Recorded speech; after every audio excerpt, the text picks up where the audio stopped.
everybody, welcome back to week 12 of fall 2018 of the Timesink Anime Podcast. I'm JT, and as usual, this is Rex.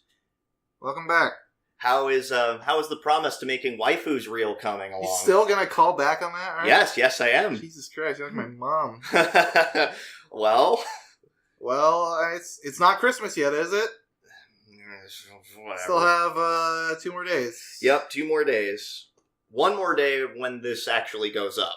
Oh, yeah. That's true. So I guess Merry Christmas Eve and Merry Early Christmas.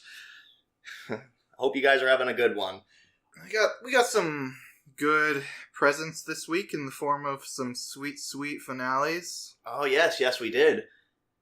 A couple of which we'll be getting to. If we spend a little bit more time unpacking those episodes, one show in particular I can think of that deserves to be unpacked quite a bit is we'll get to it. But if it goes a little bit longer, that'll be why. Try to clickbait people in the beginning of the episode, like, you won't believe what happens next. No, that wasn't my intention. Sorry if you got that impression, but no, that wasn't my intention at all. So, news for this week. We got Crunchyroll announced that they are, quote-unquote, instant dubbing Shield Hero.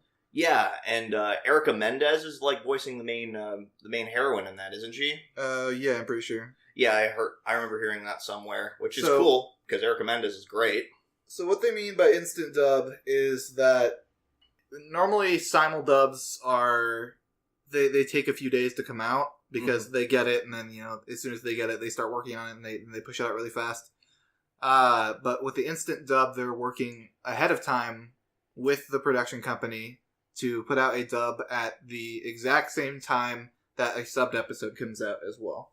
Yeah, this happened a few years ago, or something similar happened with Space Dandy, where actually the dub came out first, technically speaking. Worldwide, the dub was released first. Yeah, which was a pretty big deal, and it turned out pretty good. Yeah, that was a huge deal. I actually haven't watched Space Dandy. It's good. I've heard it's hilarious.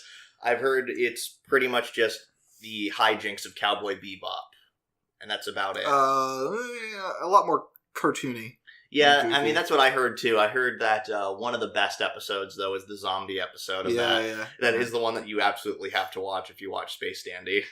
But I haven't seen Space Dandy any of it, so maybe I'll have to watch that sometime soon. I'm pretty sure it's on Funimation, though, so yeah. Fuck me, probably right? Have to buy it. We'll probably have to pay for it next season anyways. Yeah, probably. So another piece of news is there's a new studio being created called Studio Lide. It's LIDE. Mm-hmm. But it is a studio that's going to be focused around creating virtual anime.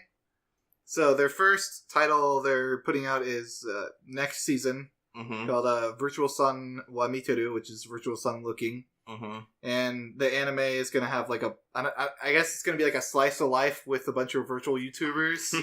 Which if you guys, I'm sure most people know who Kizuna is in the anime community, but... And whether or not you like her or not is a matter of opinion. Yeah, that's a whole rabbit hole to go down into. That one that I've gone in myself. Yeah. So, interesting little side note, they have Hideki Anno working with them. Hideki Anno is working... What? Yeah. Okay, that part really is news to me. I don't know what ideal cooperation means, but that's what they have it listed under staff. Okay. I mean, because Hideki Anno is kind of a big deal. Yeah. You know the big thing that he's behind, right? Yeah, he's a series director for Evangelion. Yeah, he was the creator of Evangelion. Yeah. I mean, good lord. And yeah, he's a pretty big deal. So that is certainly surprising to hear that he's working on a virtual YouTube anime. So I'm definitely going to check it out. It's been one of my, guilty pleasures recently. Is just binging virtual YouTuber content. I've watched a couple of videos of Kizuna. I personally think she's also entertaining. I've watched her Let's Play videos, which are fun to watch. Yeah, it's just like, well, would you like to see anime girls play video games? And freak the fuck out? Yeah, sure. Yeah. But this isn't a sponsorship for Kuzuna Ai. I just am pointing out, yeah, I've seen a few of her videos. She's enjoyable. Like, some people agree, some people may not. I'm pretty sure people are going to voice their pleasure or displeasure later. But anyway, enough of that. Let's get it right into what everyone came for, our weekly shows. So, this is the second to last week. The postseason blues are hitting a little bit early, especially considering most shows haven't wrapped up yet. Some of them have. I'm not looking forward to seeing the wrap-ups for everything else next week. Yeah, we don't have no Run with the Wind this week as well. That's being delayed until like January 8th. Yeah, so we'll pick up Run with the Wind again as soon as winter 2019. God, it's gonna be weird saying that. Yeah, gotta get used to it. Yeah, typing it out and everything. Yeah, we'll be seeing that again in winter 2019. We like winter 20. 20. 20 XDX. Yeah.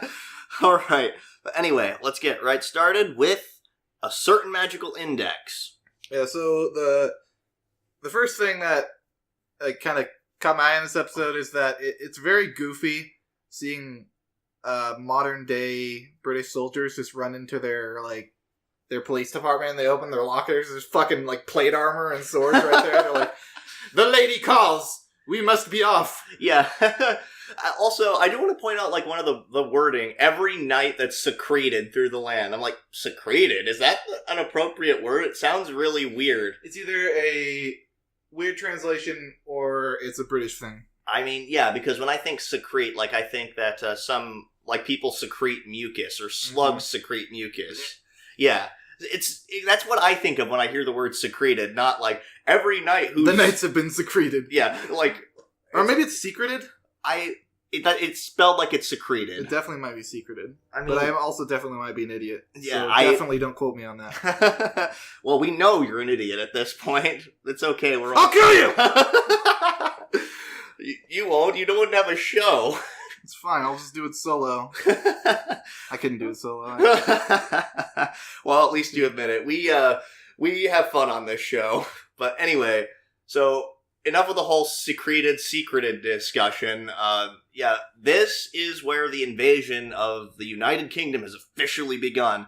And apparently, there are a secret society of witch girls all just hanging out off the coast of the English Islands. I don't even know what side they're on. I'm assuming they're on the side that's not the knights. Yeah. Because all of a sudden the witches just start flying off and then the knights fly up. Yeah, which by the way, they're not like on like flying horses or anything like that. They're just like they're like mechs pretty much. Yeah, exactly. It's sort of like Code Geass in the Nightmare frames. Yeah, and they took the laziest way to show them fighting, which was like, as soon as they're about to clash, let's just throw a bunch of explosions up on the screen. It's fine. Yeah. They're basically Gundams. What does it matter? Yeah, pretty much. That's pretty much what we got. And one of the witches' names was it was like Smart Very. Yeah, which that name is not very smart. I don't know how. Like, I understand like mages typically have like some weird like magic name that only they know, but maybe witches are a little bit more open with sharing their magic names with each other because they are a coven. I think you might be looking a little bit too much into this name. Maybe, but because we're probably never going to see that character again. Yeah, we're probably not going to see the She's dead. She could be. We don't really know. It's just for all we know, they just freaking like things could have clashed and everybody could still be alive, or maybe I don't know. We really don't know. So most of this episode was just the fight between what's his face, William / Aqua and blonde guy who works. Yeah, Carissa's knight, basically her right hand man, which. He has an interesting power. Just because he's in England, he is ridiculously strong. I think the way something to do with the religion. I mean, because like the king, because in the Anglican Church, the king is actually supposed to be like the head of the church. The head of the state is also the head of the church in Anglican belief, because Henry VIII did that. It's like, I'm a devout Catholic. I want to get a divorce. You can't do that. okay, I'll start my own church. That's exactly... That'll show him. Yeah, that's exactly what happened. But anyway, I actually thought that was a kind of clever way to go about it. It's interesting. It's kind of ass-pully, but it's still... It's like, all right. It makes a degree of sense. I accept it. Yeah, it's bullshit that I can accept. But yeah, Aqua isn't fighting with a giant spear like he was this time around. He's fighting with a huge-ass sword. Like, this puts, Final Fantasy VII's Buster Sword to shame, by the way. It was a great sword straight out of Monster Hunter, that's for sure. Oh, no kidding. Yeah, you actually had made that comparison while we were watching it. It looks like it's right out of Monster Hunter. And the other guy's sword is very much the same, except it's red. Real quick, going back. Mm-hmm. Kanzuki showed up in this episode. She didn't really do a lot. She kind of was just like, I'll stop you. She kind of just showed up, I guess, to show his power level. Yeah, but we didn't even, see, a huge struggle or anything. We didn't really see them fight. It kind of cut to them, basically her, kind of realizing a little bit, oh crap, maybe I'm in over my head here. But then it cuts away to something else, and then it cuts back and she's just getting slammed against a carriage. It showed when they first showed up, when she first showed up, he just, he punched her, and then she, tried to fight back, and they teleported up and kicked her into the ground. So, it showed him beating the shit out of her. Maybe. I don't know. But, where were the rest... All I have to say to the Amakusa, where were the rest of you during this? Probably out pursuing the new light. I mean, that's what they were doing last episode. They're probably fighting knights somewhere. Maybe. Because, they're trying to take over all the Britain. Yeah, all the England. No, I think it's just Britain. Yeah, Britain. Because Carissa specifically wants Britain to secede, I think. Yeah, which is the United. She wants British independence. Yeah, exactly. It's basically Brexit. Yeah, I saw someone making that comment about this episode. Can we just call this the Brexit arc? That's really funny. I don't know a whole lot about Brexit. What I do know is it was pretty much England or the UK really trying to secede from the European Union. That's pretty much all I know about it. Other than that, I really don't know all that much. Anyway, so the third princess, whose name escapes me... Villian? Yeah, Villian, thank you. Who is not the villain? Yeah. Yeah, Villian, she's actually, ironically, given her name, she's actually the most virtuous of the three princesses, but Carissa says that that's going to get her killed because she's also naive and stupid.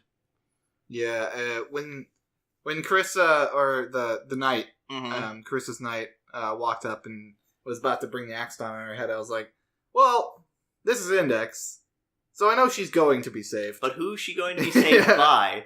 And then, of course, William Orwell, or Aqua, shows up. I call it the last minute. Last minute, I was like, oh yeah, that guy, because... Yeah, right as it was happening, he's like, wait, it's gotta be...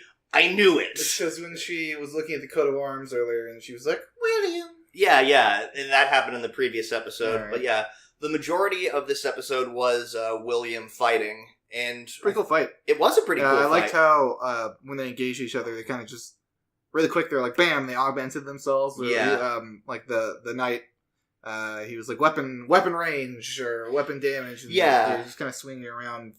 Yeah, he was... magically augmented attacks. And I think the whole... throughout the entire fight, William was trying to figure out, what exactly the sword was. And I think that's actually interesting, because if he knows what the sword is, then he'll be able to learn how to counter it. What do you mean? He was trying to figure... he was trying to figure out, what sword that, that Carissa's knight was using throughout the entire fight. He was trying to figure out, what it was. And it's sort of okay, if I can figure out what sword it's sort of like what they do in the Fate series. These heroic spirits are often a secret. You don't really know their power. So if you know their legend and what they're capable of, you're therefore more likely to counter them. Yeah, okay. So it just kind of reminds me of that, just thinking back on it. But then the last bit of the episode, Toma's a dirty stowaway. And an idiot. Yeah. Because... Well, after he finds, is one of the girls from New Light.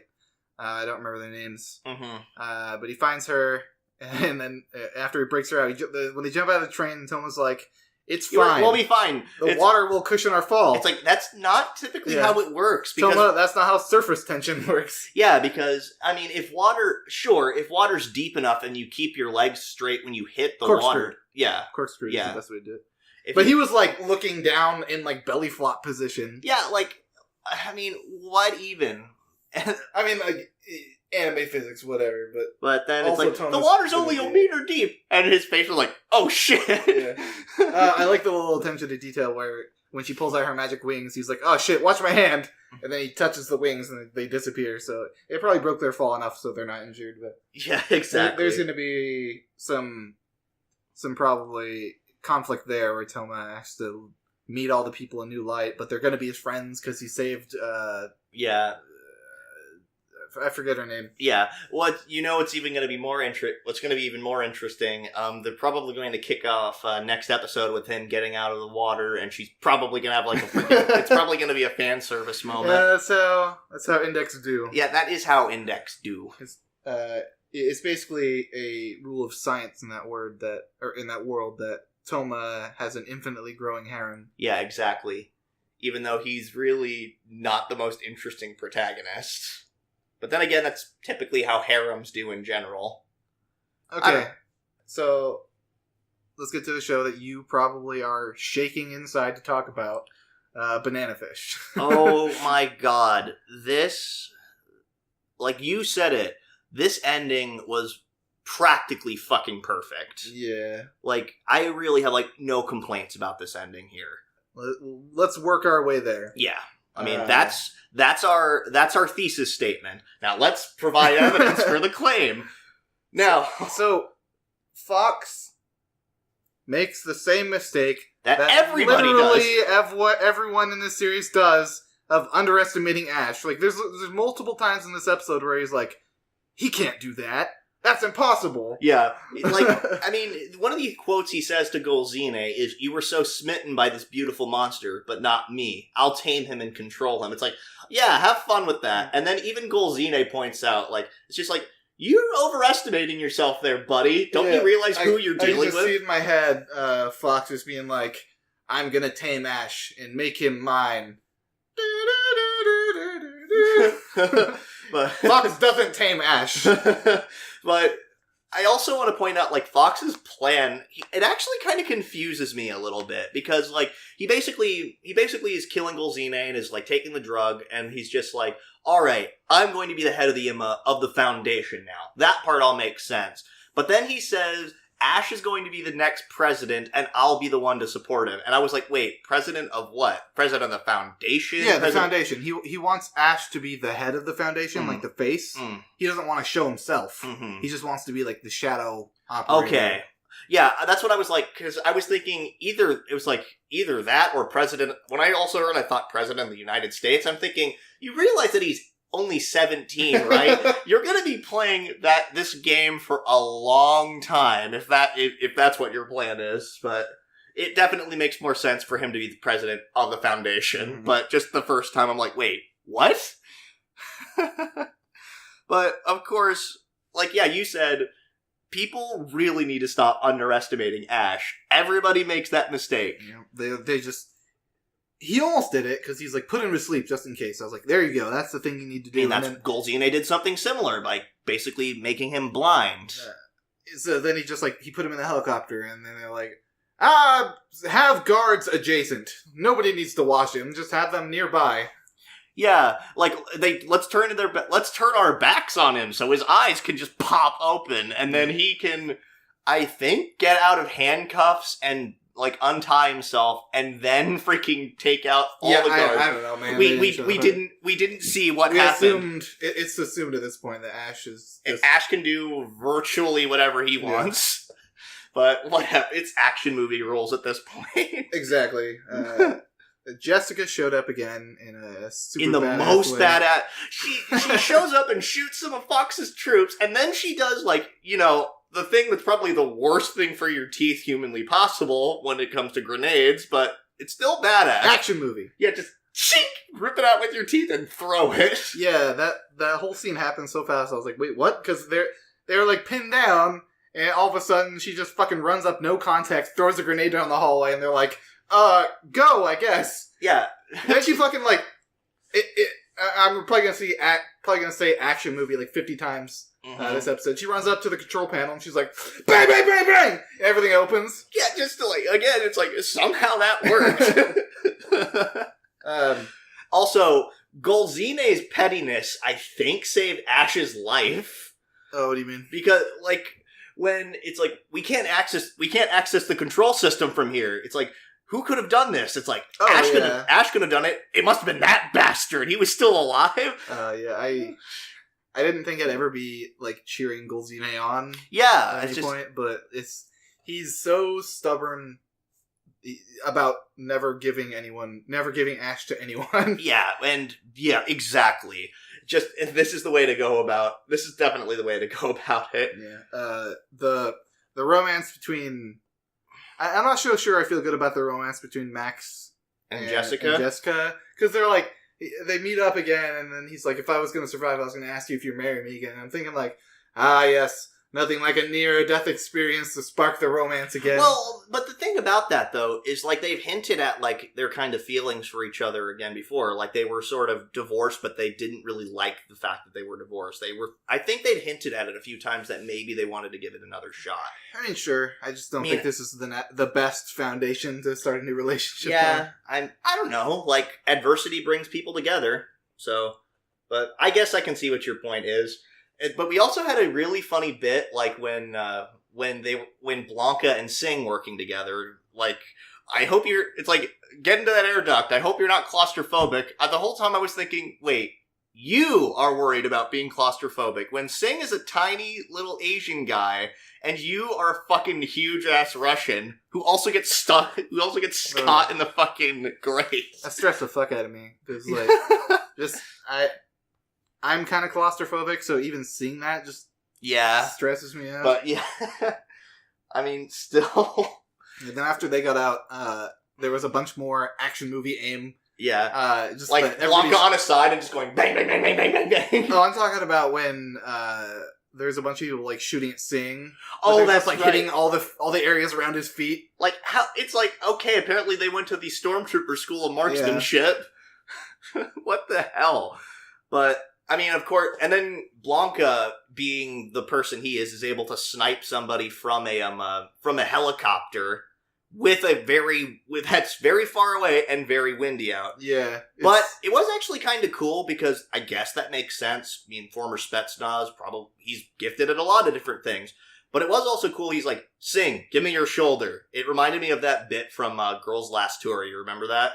When she and you had to do something similar. It's like, like, I'm gonna put the gun on your shoulder, cover your ears. Yeah, I'm glad he had the peace of mind to tell Sing to cover his ears. Yeah.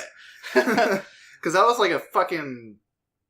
I'm not gonna lie and pretend I know exactly what gun it was, but it looked like a very large caliber rifle. It was a very large caliber rifle. If it was able to, like, pierce through a fucking helicopter glass window.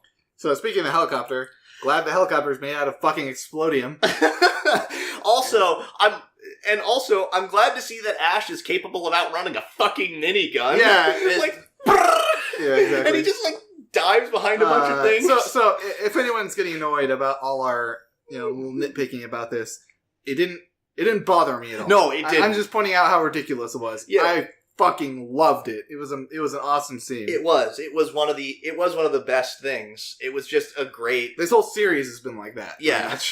So I really have no problem with it. I just think that it's kind of hilarious, like how cheesy and campy some of the things are, but still how fucking kick-ass it is. Mm-hmm. So I have no problem with it. We get to I think one of the best parts of the episode, the fight between Fox. When the opening kicks in? Yeah, when the first opening? Yeah, the fight between Fox and Ash was short, sweet, and fucking kick-ass. Yeah, the choreography of it was just fantastic. Yeah, you see Fox, freaking twirl a freaking pipe around, Ash grabbing a pipe and trying to beat the shit out of him. My favorite cut from that fight was... Fox swung his pipe down, and Ash like ran up the pipe to kick him in the head, but Fox managed that is how you do like fight choreography well. It's just like, it's you're using your environment and stuff like that.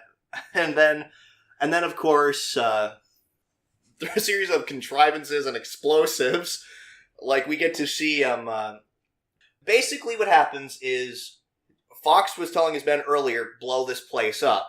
And so one of the dying guys that Blanca shot earlier, which I want to point out, the opening starts playing how like when Blanca is like shooting at them. That's when it that's when it starts, and that's like the kickoff.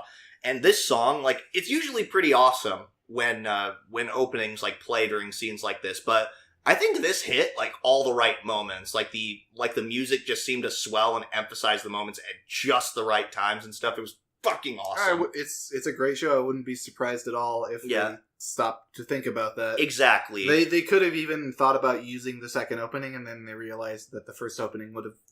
It fits better for a climactic action scene. Exactly.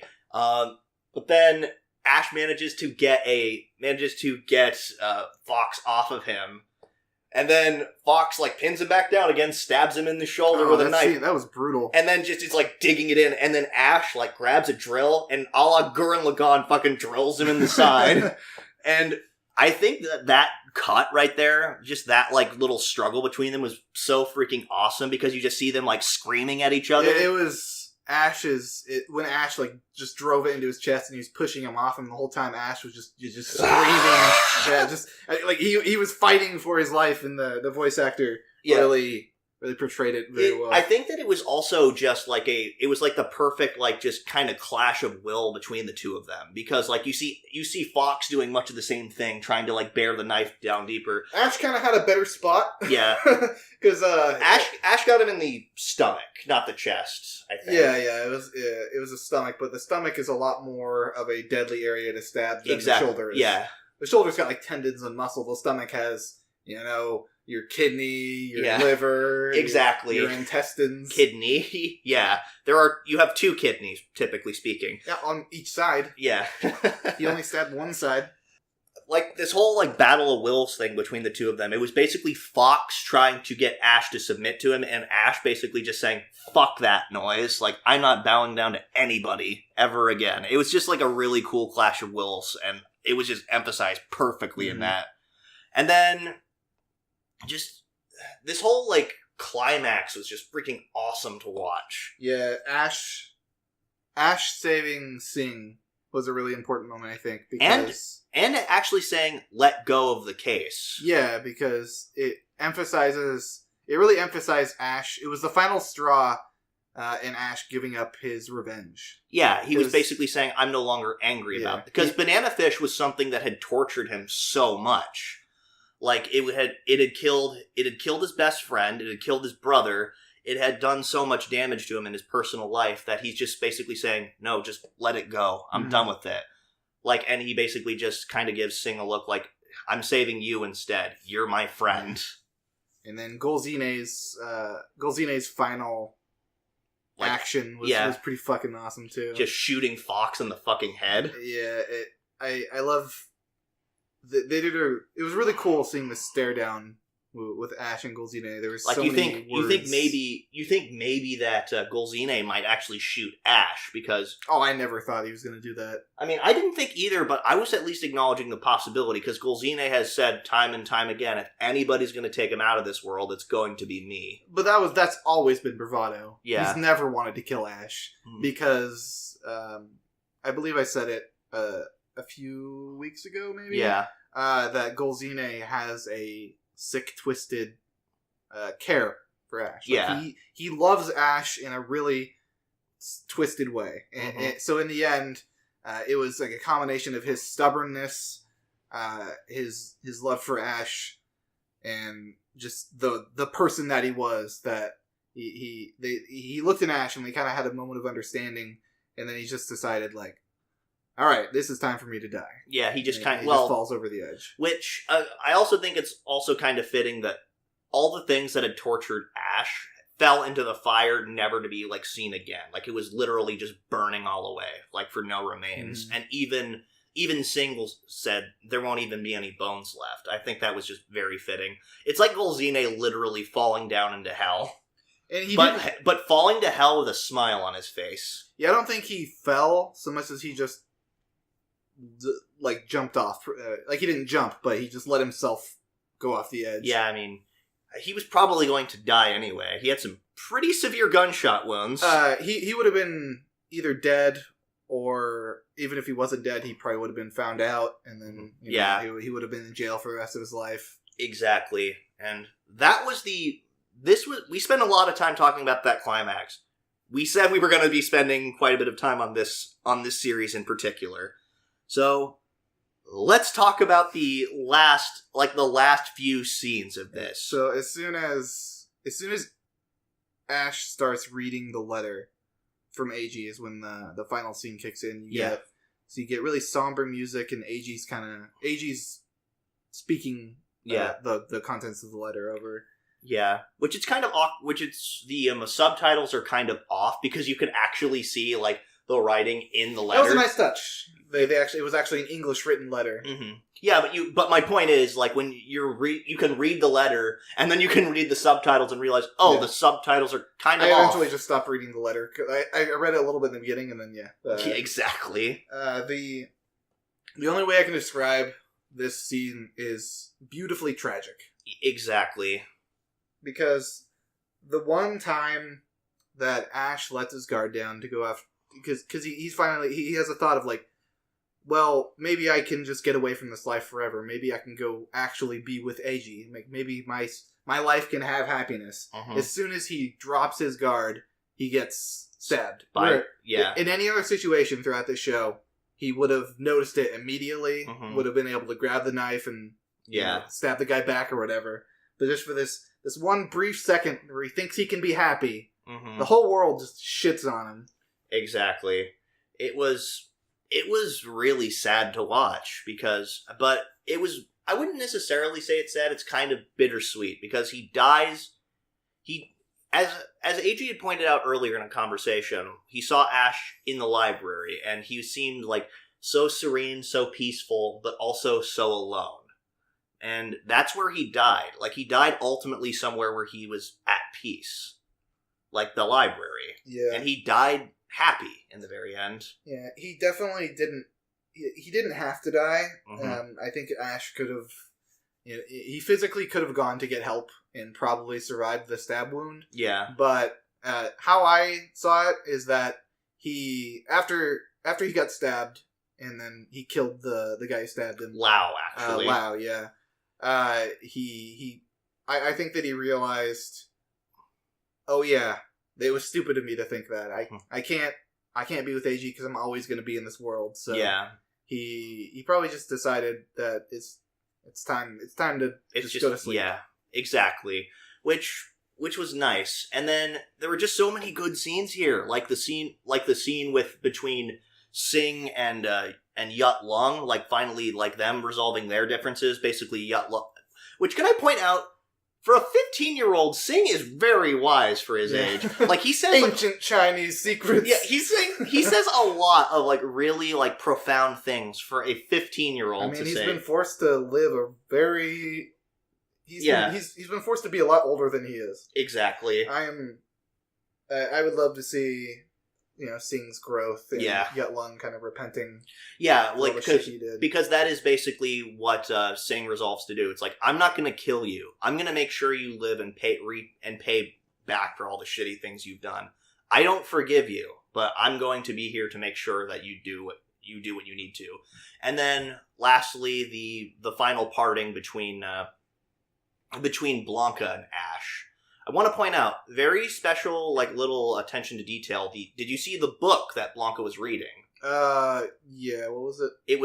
The book that he was reading was A Farewell to Arms by Ernest Hemingway. Very appropriate, considering. Oh, okay, yeah. I think that's basically a sign that Blanca is just ultimately retiring, completely giving up all of his weapons. He tried to get Ash to come with him. Yeah. Because, Ash, or Blanca sees Ash as his son, pretty much, because, he was there for a lot of Ash's childhood. And exactly. I think he wants to take Ash with him to keep an eye on him. Maybe, exactly. Maybe teach him a little more stuff. Yeah, exactly. But, I mean, he's not going to, like, push him for it. Exactly. As soon as Ash says no, he's like, well, forget it. Yeah, because Ash says, that's so unlike you. And he's just like, well, take care of yourself. And Which if... I mean, this is another tragic part of this show, because if Ash would have went with Blanca, he wouldn't have died. Yeah, exactly. Just, oh god, this series ended so tragically. It ended exactly the way it needed to. And that's why I say the ending to this series was fucking perfect. Yeah. It was exactly what it needed to end. It told the story that it needed to. Pretty much everything just wrapped up nicely. And there was just enough kind of ambiguity and stuff to make you think back and remember it, though. Yeah, like Eiji's speech saying how he's not going to say goodbye to Ash. Yeah. He's like, I'm not going to say goodbye to you because I'll see you again someday. Yeah. It's just like, my heart. Exactly. Basically, sort of like, I mean, which, if you believe in an afterlife, maybe. But just imagine Eiji's face when he learns that Ash is dead. Oh god. Yeah. that is really gonna suck. Anyway. Oh, the last note. Very last note here. So the very first episode of the series was called it's either a fine day or a perfect day for Banana Fish, and then the last episode is called Catcher in the Rye, which those are both works by J.D. Salinger. And Catcher in the Rye was arguably, I think it was actually J.D. Salinger's most popular book. What was it about? I don't really remember. It was about bread? No, it was about, as far as I know, it was about kind of teenage angst and realizing that adults are ultimately full of bullshit and kind of fake and stuff like that. Yeah, I've never read it either. Like, I'm not a huge book guy. Yeah. Like I read every now and then, but yeah. All I know is apparently the assassin of John Lennon claimed he was inspired after reading Catcher in the not even joking, but I think it's just very fitting that the last episode, like the first episode is a work by J.D. Salinger, and the last episode is the most famous work by J.D. Salinger. It's very appropriate. Cool. Anyway, on to Goblin Slayer. I was a little worried for this episode. I thought it was going to be the recap episode. Yeah, I thought so too. I thought the whole time it was going to be the recap episode. Because I heard the recap episode was supposed to be from the perspective of the farm girl, and that's where the episode started. There was no scene before the opening. They just went to the opening, so I was like, here we go. This reeks of recap. Yeah, exactly. But it wasn't. Yeah. But I want to point out, like, some of the major points of this episode was Slayer basically saying, there are goblins coming. You need to get the fuck out of here now, pretty much. And just him basically begging her in like his like really stoic way.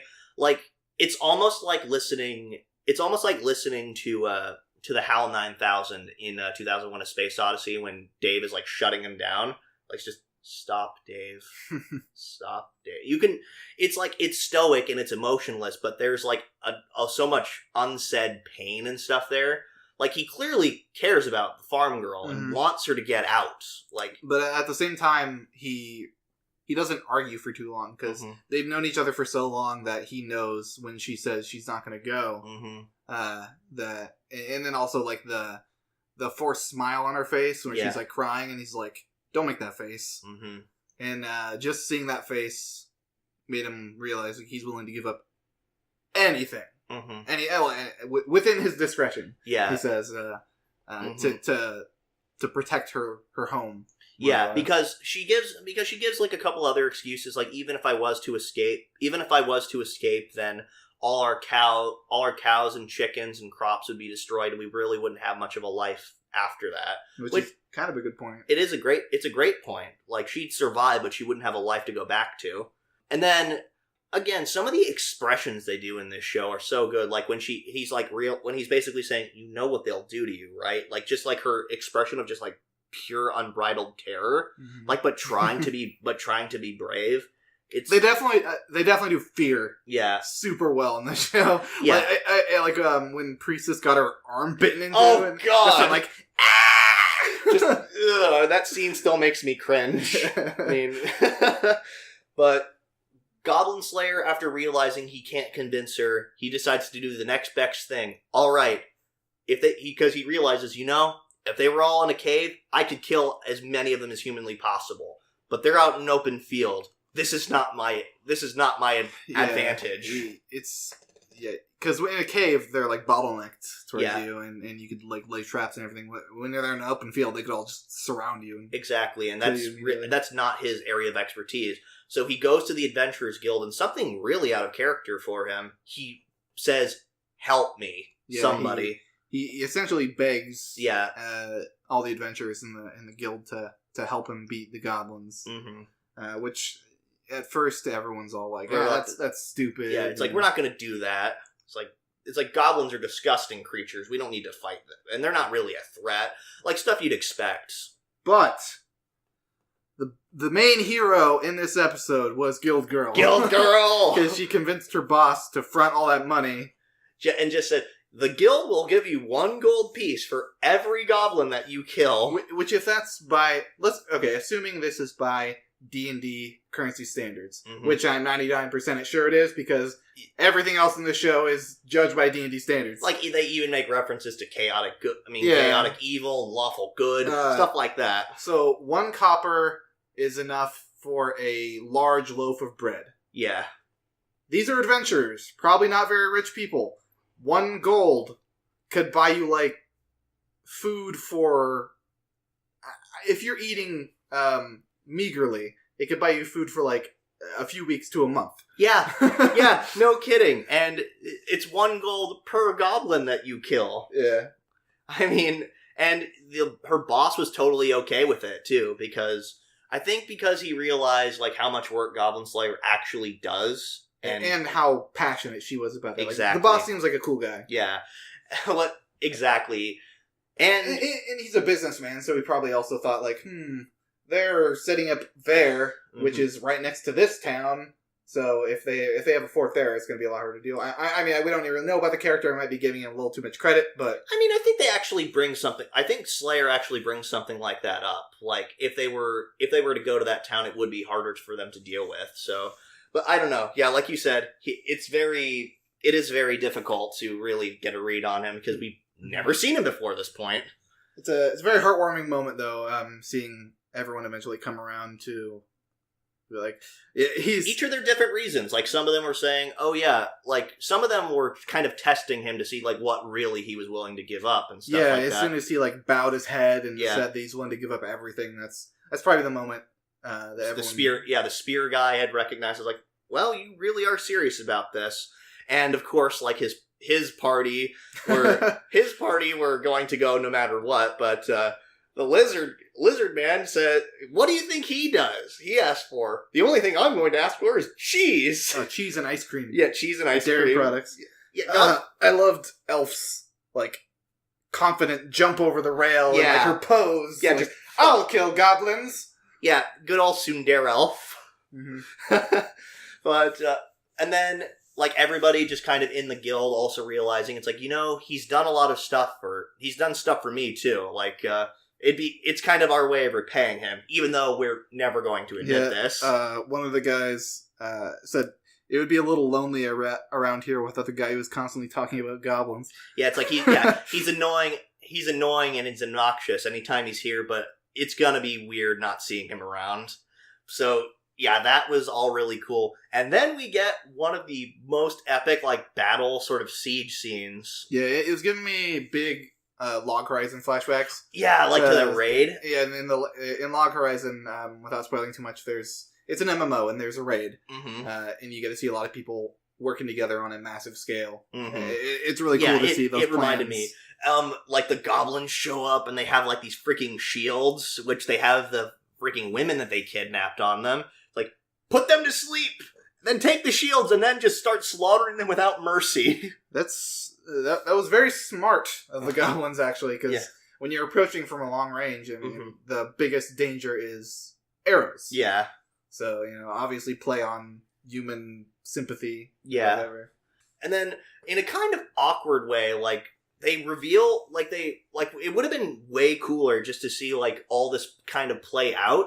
But then later they insisted on Goblin Slayer, discussing his strategy with everybody. Yeah, that was awkward and kind of unnecessary. Yeah, it was an unnecessary flashback because we'd already seen this play. We'd already seen these exact events play out. And they didn't directly say that Goblin Slayer planned all this, but I'm pretty sure everyone already can just infer. Yeah, it felt like a little bit of padding to me. Yeah, just to pad out the episode and.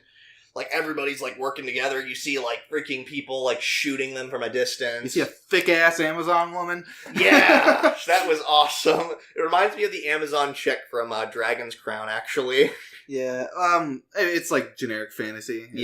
Dragon's Crown got a lot of stuff inspired by generic fantasy. Yeah, that's true. Because even Elf Girl is like the elf in Dragon's Crown. Yeah, it's elf, big titty sorceress, thick Amazon. They got dwarf. Yeah. Who's just a dwarf. Yeah. There is no lizard man in that game, unfortunately. But anyway, that all aside, we get to find out what Goblin Slayer's real plan is. Yeah, I think it was Elf who said it. It's where is he? He's where do you think he is? He's killing goblins. He's off to slay some goblins. And then, because you see, a bunch of hobgoblins and goblin champions and stuff, start forming up the vanguard, and one of the adventurers says, if you're not confident in your skills, leave now. Yeah, I'm glad that people did actually back up. Yeah. Realized they weren't good enough.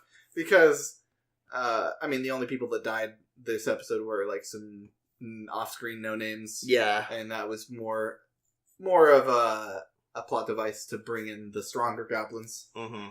There's a lot of little beginner adventurers that they've showed throughout the season that I'm they could do something someday. I don't want them to die. Yeah, because I feel someone has to die. I'm glad it was the no-name mooks. Yeah, exactly. And and what was even cooler is while the Goblin King, because that's what we find out is the one in charge of all this, a Goblin King, which is just a mutation of Goblin. It was a Goblin Lord. It was King, I thought. Okay. It could be Lord. I could be mistaken, but I'm pretty sure it was Goblin King. And he was running off like a coward, and Goblin Slayer just shows up from the trees. He's just sup? Oh my god! You see the light in his eyes first, yeah, and you see him stepping out. Which maybe Goblin Lord / Kings aren't physically strong. Maybe that's why he's running away. Yeah, maybe they just have strong leadership skills. But also, Goblin Slayer was covered in goblin blood. Yeah, so maybe he's just oh shit! It's just. Sup? I wouldn't even be surprised at this point if it was because the Goblin Kings are intelligent goblins. Yeah. So he probably heard of Goblin Slayer at some point. I imagine that he might kill the Goblin King, but something else might be waiting there for him. We got one more episode. Something bad's going to happen. Yeah, something bad is going to happen. I don't think anything too bad is going to happen to Slayer. I hope he doesn't die or anything, but because I'm pretty sure the light novels are still going on. But anyway. So next up we got Golden Kamuy 2. Yep. Fucking called it. Yeah. About what? Incarnate? Yeah, Incarnate has been working with Surumi the entire time. Yeah. Which is kind of unfortunate. It makes sense because Incarnate just basically wants to meet up with wanted to meet up with Noparabo or Wilk to kind of basically, as she said last episode, goodbye to him. Move on from her past. Exactly. Which that's her goal. It doesn't feel like an asshole or anything. It makes sense that that's what she wants, and that's the only reason she was with these guys is to get to her. Yeah. She deviated a little bit from her plan. Mm-hmm.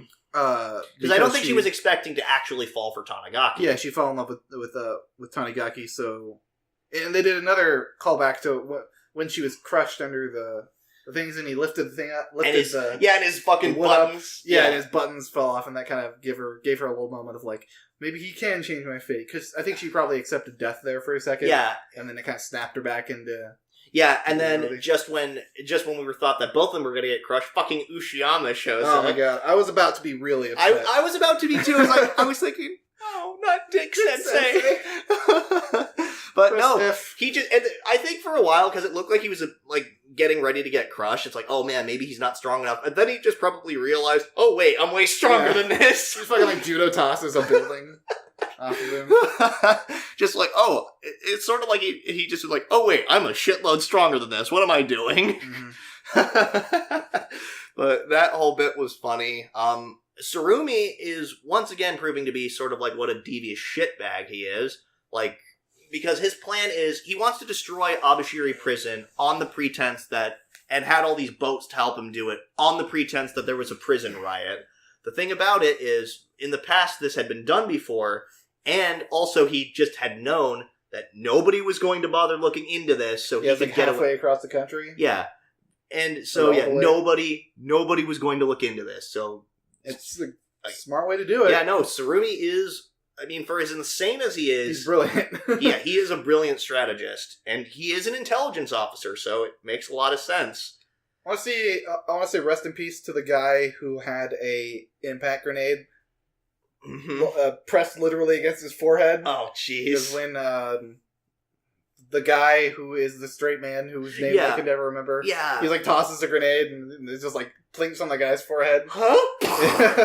Well, I mean, he probably didn't feel that much pain. It's sort of like that scene from Dumb and Dumber with the owl when the owl gets hit in the face with the cord. He just looks like. Oh man, just so many like crazy like bullshit moments happen this episode.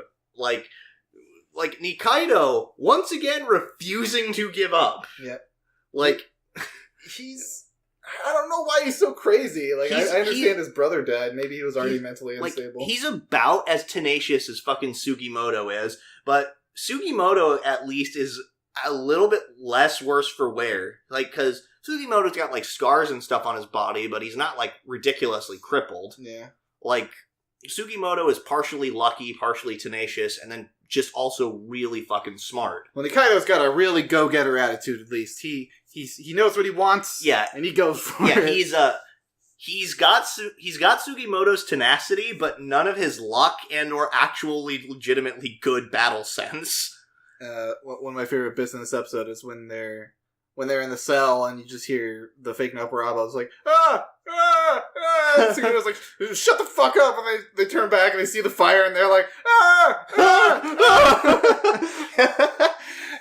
The comedic timing in the show is fantastic. Yeah, it's great. It kind of makes you forget like some of the more serious moments, like Karakura, like getting ready to die because he's one of the Abashiri people, and he's just like, well, you guys are certainly talented. You're Tsurumi's men, after all. But how do you think you'd stand up to 700 prisoners from Abashiri prison? So speaking of those prisoners, I don't think they're the best tacticians, because if I was a prisoner in that situation, I wouldn't be running directly towards the people with the guns. I mean, myself, I would probably sit back and let those people go first, and then, slink out.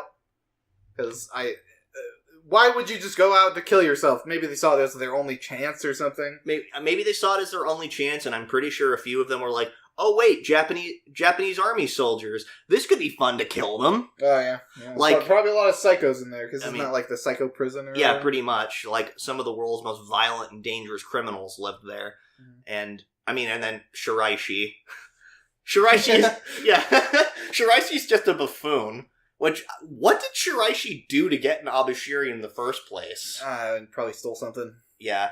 And Noparabo apparently determined him worthy enough to get tattooed, so... They probably told us at some point, but it's been a long time since the beginning of the series. Yeah, I don't really remember. But anywho, the fight between Sugimoto and Nikaido was awesome. Oh my god. It was so brutal. Like how he caught the knife in his mouth. It's just Sugimoto refuses to die. Sugimoto, he got caught off guard even, and he somehow managed to get the knife between his mouth, almost like he was getting fish hooked or something. But it was probably going for his head. Yeah, he dodged out of the way. He probably went towards the knife. That seems like a very Sugimoto thing to do, because most people would think to back away to avoid it. So he's like, well, the only way for me to survive it is to fucking stab myself in the mouth. Which I want to point out, that's the second time he's been stabbed in the mouth. Yeah, isn't it? Yeah. Oh yeah, the freaking sticks. Yeah, the sticks that went into his face before. Oh, your mouth is the fastest healing part of your body. I mean, I knew your tongue. I didn't think your mouth itself was the most. Oh yeah, the roof of your mouth and everything. You ever wonder why you can absolutely destroy your mouth with a pizza roll and then be fine later on. Yeah, that's true. your mouth and goddamn fucking little pockets of hot lava is what they are. Cause no put kidding. a plate of those in front of me. No way I'm waiting 5 minutes for those little fuckers to cool down. Anything that gets that hot without fire, that's from the devil. Oh man, and then I forgot about Nikaido's shotgun flip. I forgot about it too until he fucking put his leg up. I'm like, wait a second. That was some, in my opinion, some really good subtle writing there, because they introduced it earlier on and they waited just long enough. Yeah, I feel like for it to kind of like go into the back recesses of your brain. Yeah, so I was like, oh shit! And he put his foot up, and I was like, he's got that shotgun. Oh, it's blew off, that's right. I think he blew off Sugimoto's part of his leg. His Achilles tendon. Achilles tendon, yeah. I feel like he blew that off because Sugimoto couldn't walk with it. But there was just that. Like, Sugimoto was alright at the end of that. Nikaido got his fucking hand exploded. I am almost positive that Nikaido's not dead. They're just gonna give him something else. Like, oh god, this guy is getting so fucked. Yeah, like... He got his brother killed, he got his leg chopped off, he got his ear chopped off. I mean, and he's got his... Yeah, and now he's got no hand. Yeah. Like, I mean, if he is dead, thank God. No, he's not dead. It's kind of up in the air. Like, we don't know if he's dead or not. He's not. He's not. So Noparabo does have blue eyes. Yeah, so it's... We'll confirm that at the end of the episode. Yeah, it's definitely a possibility at this point that Noparabo is likely Ashirpa's dad, or at least somebody who resembles her. Like, yeah. Or has the same colored eyes. That's all we can really ascertain. I can't wait to see the fight between Inudo and Hijikata finish. Oh, that's... Because they're chained together and they both have their swords out. That's right. Rip, what's his face? Tony? Yeah. He looks dead. Or knocked out. Yeah. Looks pretty dead. He got a pool of blood around his head. Yeah, I'm pretty sure he's fucking dead. He took a 50-pound metal ball to the head. Oh yeah, that is probably enough blunt force trauma to kill a man, but there have been plenty of things that should have killed Sugimoto that didn't. Yeah. But... Anyway. Alright. So, IRODUKU. It's looking a little better for Hitomi. Yeah. In my opinion. She's accepted that she's going back to the future, and she decides to spend the next day, or the next few days, happy with everyone else. I agree. Like, that, it's definitely looking better for her. Like, I'm not expecting her to be, like, really depressed or anything, but at the same time, it's kind of bittersweet because, I mean, it's making the best out of a bad situation. But at the end of the day, she's still got to leave. Mm-hmm. And that's actually really upsetting. Kohaku says a very specific quote at the end. Is your heart ready, Hitomi? I'm like, no, my heart isn't ready for this finale. I gotta go outside and water the plants. Yeah. Oh my god. I left the cat on fire. Just... Why would you light the cat on fire? Jesus. Asagi is precious. Asagi is doing great. She's really doing a good job of finally confronting her fears and stuff. I love watching her she's just so proud when she sells her postcards. Yeah, she's like bouncing up and down. Yeah. You are so precious, you deserve pats on the head and to be told that you did a good job. Yeah, she, way to go. Like, you went from just a kind of shy, awkward girl that was kind of adorable, but now it's just so refreshing to see her actually, proud of herself and actually just, holy crap, I actually can do this. Her, just the kind of way she nervously asks at first, but then just how happy she gets as soon as it's like, oh my god, these are so cute, of course I'll take one. This must be how a parent feels. Yeah, it's just I love that. I love that whole that whole bit. Asagi really, she is definitely one of the other characters who has improved the most for the better. Alongside Hitomi. All the characters have gotten better throughout the series, but Asagi is definitely one of the other characters who's grown the most, I think. Which is really fun to watch. And also just seeing once again, I love the little moments between Kohaku and Hitomi. They're just so precious to watch because it's just these are, you could really tell that these are a granddaughter and her grandma just talking and supporting each other. Mm-hmm. Just it's so precious. And we get to see a little bit of that charm with Kohaku's grandmother doing much of the same thing, and it's really nice to watch. Speaking of Kohaku, I think that Ichi Yanagi is Hitomi's grandfather. Mm-hmm. The guy who gave her the watch. Yeah. I don't know, we don't have a lot of evidence about it, but it just feels like and Hitomi like looks at him, she kind of gives him like a knowing look, and they don't really do anything more than that. Huh. Now that you bring that up, that is possible. Like, yeah, and with him helping out Kohaku a lot, they probably, and she's been going to his shop ever since she was a kid. Yeah. So I mean, there might be a little bit of an age gap there, but that's never really stopped people. I don't know how much we don't really know how old Ichinagi is. He looks late 20s. Yeah, maybe. Early 30s. Yeah, probably. He looks like a very young man. Yeah, I agree.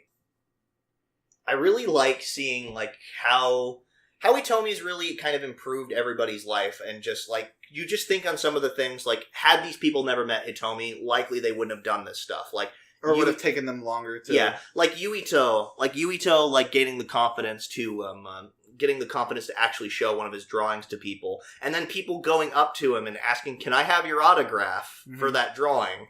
And just seeing Asagi like selling her postcards, seeing Chigusa and Kurumi kind of like giving like kind of flirting with each other. Like you see like Chigusa just looking at Kurumi while she's like talking about one of the pictures she took, and he just kind of gives like a little smile, like it's so nice to subtle see details. Yeah, but, with all these good things going on, we have one episode left. Yeah. So, as soon as near the end of the episode, I was like, there's only like 5 minutes left. There's been a lot of happy things going on, and there's one more episode left. Something sad's gonna happen. Yeah, something sad is going to happen. Another really cool, like, subtle detail is when they're walking home after the first day of the festival, Hitomi and Kohaku, and Kohaku's thinking to herself, don't take Hitomi away just for a little while longer. And then, like, while she's saying that, it pans to everybody else in the club. Like, it shows Asagi, it shows Sho, and it shows everyone else. Sort of, like, saying everybody's thinking the exact same thing. Just keep Hitomi here just a little bit longer. Yeah, I just thought that was nice. The fireworks scene was my favorite part of this episode. Oh my god! For one, we've said it before. We'll say it again. This show is fucking gorgeous. Yeah, that's its best.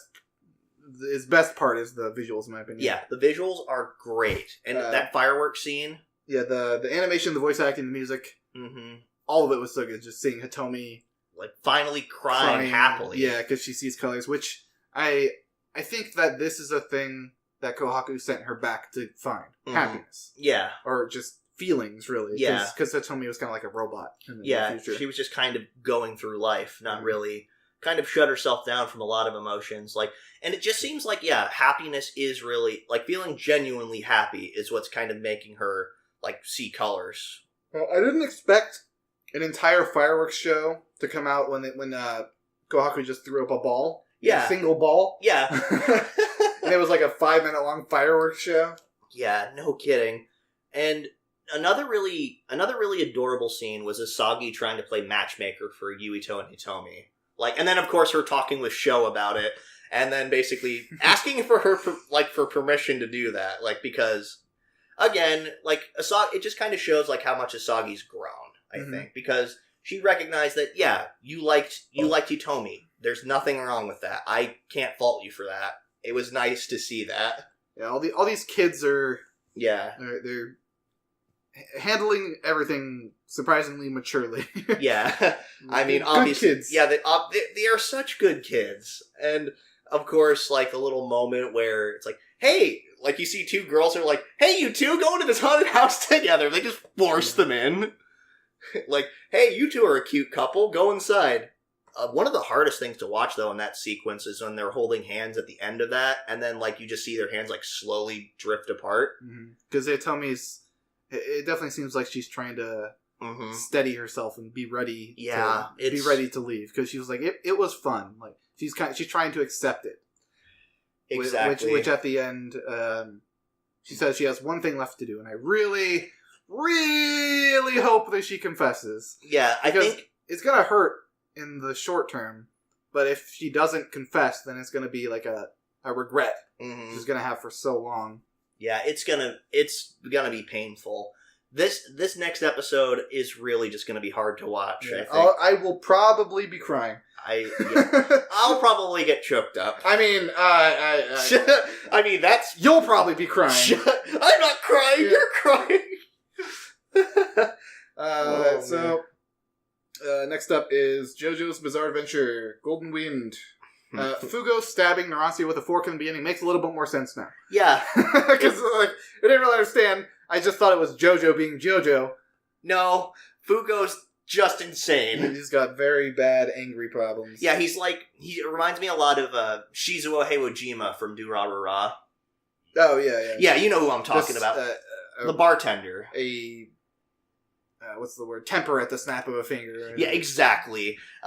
And they reveal, in his, flashbacks, he'd always have this problem, but for the longest time, he was really good at suppressing it. You see, part of it was probably due to the fact of, well, I came from a rich family, and I was just born really smart. His IQ was, 152 or something? 150 around there, yeah. And, which, by the way, that's well above average. That's genius level intellect, I think. What's average? I think, 100 something or other. But I'm not entirely sure what IQ is, but I'm pretty sure the highest IQ is 180. I could be wrong about that. But point being, he's ridiculously smart, and his family's ridiculously rich. So every time I see a flashback of one of the guys, I end up liking Bucciarati more and more. Yeah. Yeah. This is a good guy. Yeah, Bucciarati is just a good leader and a good person. He's the ideal mafia boss, in my opinion. Just someone who actually cares for everyone, for his underlings. Yeah, for his team, for his soldiers. Doesn't want, realistically, mafia bosses probably do want drugs going everywhere, because that's part of the money, but yeah, I want mafia bosses not to be that way, so that's how he's my ideal mafia boss. Yeah, exactly. I mean, in The Godfather, he didn't have a drug racket. He mainly they did union racketeering and stuff like that. And in Goodfellas, if you remember, one of the boss there, Cicero, hated the idea that drugs were going around. He wanted that to be out of his business. Yeah. So I think it depends on the mafia branches. Yeah, that's true. And individual families might have their own rules and stuff like that. But anywho. Enough about Goodfellas and Godfather. Newsstands! We get the man in the mirror, very fitting considering the fucking ability that he has. He pulls people into a mirror dimension. It's, for those who don't know, it is a reference to a Michael Jackson song. Yeah. You've probably heard it at least once or twice. Mm-hmm. And I don't want to sing it. Yeah. Because because I'm so good at singing. Yeah. We're obviously going to get copyright strikes. Oh my god. And then the other stand being Purple Haze, which, what do they call it? Purple Smoke? Yeah, Purple Smoke. Yeah, Purple Smoke, but no, Purple Haze, which is one of the most famous Jimi Hendrix songs ever. It's kick-ass. It's great. Oh, did you hear it recently? Well, I've heard it before. Yeah, it's really good. Again. Yeah, it's good. It's the chief thing of rock from the 60s. Mm-hmm. So we're into another stand puzzle. Yep, another stand puzzle. Trademark of JoJo Industries. Yeah, pretty much. That's always been the thing about Araki, trying to figure out okay, this fight is a puzzle. How do I solve this puzzle? So how do you think Man in the Mirror works? I don't know, it seemed like it got to the people directly in, the center of the mirror. Because Fugo was in the center of the mirror, but Giorno and Abacchio were, off to the sides, kind of. And he was just able to pull in Fugo, for whatever reason. So I think it's, a certain, radius or whatever. I think he picks. You think so? Yeah, because there was a point when he was talking to Fugo saying that, I chose to bring you in and not them. And I chose to only bring you in because if I brought them in, then I'd have to fight them and that would be dangerous for me. So he specifically picked Fugo to bring in. And I think he was in the mirror world at the point where he saw him behind the pillar. Yeah. Or he was almost in there. Yeah. Because nobody else could see him behind the... see him walking up. So... I guess that's a good point. It seemed also, who saw the mirror first? That was Fugo, wasn't it? Who was like, that mirror's there. That's weird. Why is it here? Yeah. Yeah, maybe that's what sort of said, okay, I'm picking you. But, I don't know, he is a member of the Hitman team, so maybe he has some degree of understanding on how their stands work. No, that's not it. Because he was surprised as shit when he saw the dead crows on the ground. Yeah. Well, he was probably surprised. He probably knows how maybe some of the other people's stands work, but they specifically said that Fugo very rarely brings out his stand. Okay, so... Which his stand is fucking terrifying. Yeah, for one thing, it just looks freaky as shit. The ability, it just like, if you're within a certain distance, you inhale it, and then your insides become outsides. It completely just makes you go explode. It looks like a very horrible way to die. Yeah, I mean, I guess it's not too ridiculously powerful considering other stands can just kill you immediately, like Killer Queen can just blow you up. Yeah, I guess that's true. Dio's The World can just freeze time. Yeah, just freeze time. So it's not too... it's very destructive, I should say. And the way that it also works is that when Purple Haze punches something, it like bursts like some like poison capsule on its knuckles or something, and that's what causes the mist to go out, which is, I personally thought, pretty awesome. And I like how they also point out how Purple Haze is not a particularly intelligent stand. It is just like it's basically the manifestation of Fugo's like raw, unbridled anger, which I guess makes sense. And it's an interesting parallel because stands are supposed to be, I thought, like a kind of manifestation of like somebody's like personality and stuff like that. Yeah, exactly. And it kind of makes sense. And so it kind of makes a lot of sense here, like for why that would just be like the manifestation of his anger. Because he just try to keep it hidden most of the time, but it's dangerous. Yeah, so I think that by the end of all this crap they're going through, when Giorno does enact his plan, I think everyone's going to be on board with him. Yeah. Because he's getting in an argument with Abakio, and he's saying, like, no, we need to go save him, and Abakio saying, well, no, we need to go complete the mission. Yeah, no, we need to get the fuck out of here. But I think Giorno's going to prove himself, and he's gonna look better in Abakio and Fugo's eyes by going back to save Fugo. Yeah. So I think like he's not trying to worm his way into the group. He's just being who he is, and I think that's gonna bring people to his side eventually. Yeah. So it's gonna be the boys versus the boss. It probably. I also just a little bit of props to Fugo's backstory. How, again, it seems like we can't get into a show recently that doesn't have like some form of freaking attempted pedophilia. Because that is exactly what happened with Fugo's teacher. What else are you talking about? Because banana fish. Yeah, I mean, yeah, those are the two ones mainly. Like this one, it's like, oh, we have another show that has to deal with pedophilia because his professor, because he managed to get into what university he was like 13. Yeah. Yeah, like, and his professor tried to put the moves on him, and then when he's like, no, I'm gonna be leaving later, and then he just goes fucking ape shit, like when the professor keeps going at it. That's a perfectly reasonable response. No, I agree. Like, don't get me wrong, but it certainly, people didn't seem to think that. It's like, oh, he must have been the one seducing the professor. Like, being the one seducing the professor. And I'm saved by the power of money! because he's found not guilty because his parents bribed freaking people. And then it's like, okay, you caused us too much problems. We're gonna disown you now. Which is ironically one of the things that Giorno hates most about the like rich people. Oh no, that wasn't Giorno. That was Mista, right? Yeah, I think so. He was the cop, right? No, that's Abakio. Abakio, yeah. Yeah, Abakio. Abakio was the cop. Mista was the guy who just... The hobo. Or the hippie. Yeah, just... He had managed to avoid getting shot repeatedly. Yeah.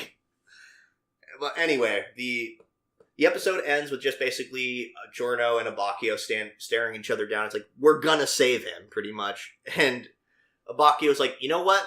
You go ahead. You try. No, he said, well, he's gonna help. He's like, all right, we're doing this, but don't whine to me when we're both dead. All right, yeah. Pretty much that's what's that's what's pretty much going on here. I am really liking this fight, and I want to see, like, how do you think Man in the Mirror works? Well, like I said, I think he just picks somebody to bring into his alternate world, and then he just beats them up with his stand punches. Yeah, immediately, like, what Man in the Mirror reminded me of was sort of like, was Death 13 from Stardust Crusaders, the baby stand. Reminded me a little bit of a combination of that as well as Jay Giles' stand, where he was able to, like, appear in reflections and shadows and then just stab people. Kind of reminded me of a combination of those, which is not a bad thing. Yeah, didn't Kakyoin say something, like, I remember in Stardust Crusaders he said something along the lines of, don't be ridiculous, Polnareff, there's no such thing as a mirror world. Maybe. I'm almost that's right. Like yeah. And now there literally is a mirror world, but Kakyoin's opinion doesn't matter anymore because Kakyoin is fucking dead. Yeah, okay. But I don't... To be fair, if you're... no, I wasn't saying it was a spoiler. I'm sure someone's already seen this. I was just referencing his fucking... Okay. I was like... I thought you were cutting me off because I was No. Like, I don't know why they'd be watching this if they haven't seen Stardust Crusaders. Yeah, I mean, and if you're somehow... I mean, I guess, to be fair, JoJo's is one of those series you don't necessarily need to watch each arc in order. I mean, but also, fuck you, go watch the rest of JoJo. Exactly. Alright, so, next up, Karakuri Circus. Hi, welcome to ShiroCon, everybody! We are a bunch of Shirogane, or Shirogane-Os, part of a complete breakfast. Yeah, delicious part of a balanced breakfast. Yeah, it'll make you immortal, maybe. We don't really know how that works. I'm about done with this show. It keeps throwing in more and more stuff without explaining the previous thing, like, you can only do this for so long. Yeah. Because they not only did they just, like, all of a sudden they're like, oh, by the way, Shirogane-Os, they're here. We're in the desert. We're in the desert now, and here's the main base. Yeah. Also, hold on a second. Hold on. We have to do a flashback that we could have just done as an actual part of the show. Yeah. And it could have even, it's like, oh yeah, by the way, we were in China. This dog led us to this base in China because it caught on to a Pantalone scent, which... Can I also just ask this question? How the fuck did the scent stay hot how did the scent not go cold for the entire time? Last I checked, it's a pretty long trek It's a magic Shirogane dog. It's a pretty long trek from China to Egypt. In fact, I'm pretty sure there was another series that we talked a little bit about, like, not a couple minutes ago, where it was all about trying to get to fucking Egypt. But that is, again...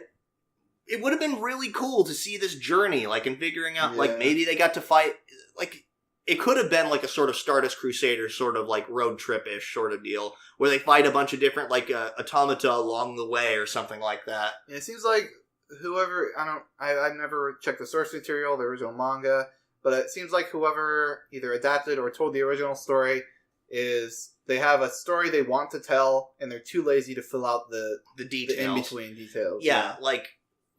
Because Narumi shows up and he's got a silver streak in his hair now, like slowly turning. That was a nice little. I thought that was cool. They didn't really talk about it, which I didn't think they needed to. Exactly. I think that what's really interesting is that the show has an interesting ability to like introduce, like, or at least give some, like, clever ideas and stuff, but then never really present them in a coherent way. Yeah, is the unfortunate part. Because the pacing is getting to a point where it's making the show's just... It's bad at this point. Like, yeah. I'm a very optimistic person. I usually try to look at... I don't want to say a show is bad, but at this point the show is just bad. Yeah. And it's a shame. Like, it's not Holmes of Kyoto level bad, but... No, it's not terrible, but it's... Because this show does have a lot of... It does have some redeeming factors. The fight scenes are still really cool. Yeah, and the choreography is still really pleasant to watch. The fight scene in this episode once Narumi started fighting the Ferris wheel guy. Olsen. That was a pretty kick-ass fight. Yeah, it was really I couldn't care less about the side characters that died beforehand. Yeah, well, I mean, exactly. It's like, okay, we're going to introduce these core of people, the Shirogane-Os, who are apparently Shirogane who are just turned into machines, pretty much. They were former Shirogane. They were immortal, but they didn't have, the power to fight puppets with their bare hands. So. Yeah, and I think the idea behind them is actually kind of interesting, because they, like Narumi, are capable of fighting them without puppets, which is kind of interesting, actually. Again, had they given this idea a little bit more room to breathe, it could have been cool. Yeah, I think what they're trying to get across is, in the last episode, they kind of showed how the Shirogane are kind of puppets. They have like this single-minded want to kill the automata. Yeah. But that's not really what they've shown us so far with Gi, Shirogane, the girl. Yeah. Whatever her actual name is, I forget it, unfortunately, at this point. Lucia, the old lady? No, that's Lucille, yeah. Lucille? Yeah, none of those characters are really just, like, mindless, I have to kill the automata, because that's kind of what these side characters that they threw in just to die felt like. Yeah. Like the chick who kept running into the Ferris wheel over and over again. She basically decided to do her best Leroy Jenkins impression. Yeah, it felt like they were trying to say, like, oh yeah, she's very single-minded, so she just keeps running in over and over again. And I could not care less about that. Exactly, yeah. Like, they're just mindless drones that you just introduced us a second ago to. It's sort of like watching episode 2 of Sword Art when the guy dies, and they could have easily saved his life, but they didn't. You know the one I'm talking about, right? The guy who's just like, it's like, hey, everybody, we're doing a good job. I'm just going to run in and do this myself. Yeah. And then, like, it's like, here's a healing potion. No, don't give me the healing potion. It's important that I die for your character development. It's that was so fucking stupid. But so, if this show, I don't see it getting any better in the next 3 episodes. So, if it doesn't, we're going to drop it. Yeah. It's been an interesting 12 episodes, but I don't see myself really wanting to keep watching it if it's just going to keep being this bad. Yeah, if it just keeps doing this, I wouldn't be against dropping that. I'm against dropping it either. And it's a shame too, because like I said before, action scenes in this usually pretty cool. Like, fight choreography was great. Yeah, to start off with. Yeah, and the choreography, like the fight choreography and the fight animation is super fluid, and it's really pleasant to watch. The comedy, more often than not, is pretty spot on. Like, there was a bit here when the 2, like, acrobat brothers tried to strip the girls. Like, again, would have been nice if we got introduced to these a little bit more. Like, actually seeing Mingxia as a character would be cool. Or Fatima, this new chick who apparently was Lucille's, like, one of Lucille's students. Love her design. Yeah, her design's cool. And I thought it was really cool when it's just like, girls hate being stripped. And then, like, Fatima goes down, it's like screaming, covering her boobs. Oh, no! And then Mingxia, like, kind of, like, takes a second. And then she does it too. Like, obviously kind of just playing along with the bluff. And I thought that was funny. That was clever. Like, the show has some funny and creative moments like this. Mm-hmm. But it's like they took the plot, think of the plot as a deck of cards. And they're like, all right, we got all this plot ready to go, and someone comes up and they're like, yeah, shuffle the deck! It's like, why? Why even? Why? Yeah. I also want to point out, like, a couple other really creative things. Like, for one, apparently drinking Shirogane blood, or at least a little bit of it, is akin to taking a vaccine shot. Oh yeah, for the Zanafa syndrome. Yeah, which, that's actually kind of cool. Mm-hmm. Like, it's like, okay, it gives a little bit of context to what, but Eleonora, that's her name. Girl Shirogane, the one who's with Masaru. Like, when she she told Masaru, drink my blood, which he probably drank just enough of it so he wouldn't contract Zanafa syndrome, which that's actually an interesting callback. The fact the automata, like, why they act the way they do is, like, they basically try to present it's like, okay, we're going to treat this fight like a game, because they're jesters that were created to entertain, and jesters, more than anything, love games. That is actually a pretty clever way of describing their behavior. And I liked that. I mean, but yeah, this series just has a lot of pacing issues. Like, just so many bad problems. And can I also point out something? Olsen, the merry-go-round, he sounded like Daru from Steins Gate at some points. I didn't notice that. When I watched it through a second time, I was like, is that fucking Daru? It's like check? No, I didn't check, but I certainly heard it. It reminded me of that. I'm like, okay.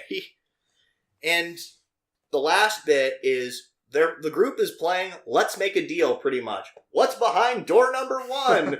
Basically, one of them is going to lead to Francine. The other one is going to lead to their death? We don't really know. They're definitely, like, I feel what they're trying to do. They're trying to set up an interesting kind of delve into the enemy's base, but there was no like natural progression up to this point. Like, none of the stakes feel important to me, honestly. Yeah, like, and then they kind of haphazardly revealed that what's-his-face, the puppet guy who was trying to kill Masaru before, he's back. Ario, I think his name is? Yeah. He's back. He apparently has just been sort of like on different vacation spots and apparently screwing hookers. Yeah, sure. Bring him back. Cause, it's not like we don't already have enough characters that were introduced and we don't know enough about. It's like, can we just focus on one story? So, or at least give a few episodes to each like major story? Because we haven't gone back to like Masaru or any of what he's going on right now for like how many episodes now? Like 4 episodes? 3 episodes? I don't know. It's crazy. I'm kind of checked out. So, next up we got SSSS.Gridman. Okay. This is another just really good finale. That fucking explosion. Yeah. Oh my god. It was so pretty. I was like, whoa. And it was like out of nowhere. Like, what the... Like, I guess that was... I don't know why they put the label. Yeah. They put, like, the Studio Trigger label on the bottom, right? Yeah. When they put that shot up. Like, I guess you wanted to use that as promotional material. Whoa, that was really cool. I was actually, when I was watching through a second time, I was trying to find that explosion. I must have blinked and I missed it, sort of deal, because I wasn't really paying attention to the credits. Mm-hmm. But anyway, yeah, the first time I saw that, I was like, oh man, that explosion was so good looking. It was so good. Very out of nowhere.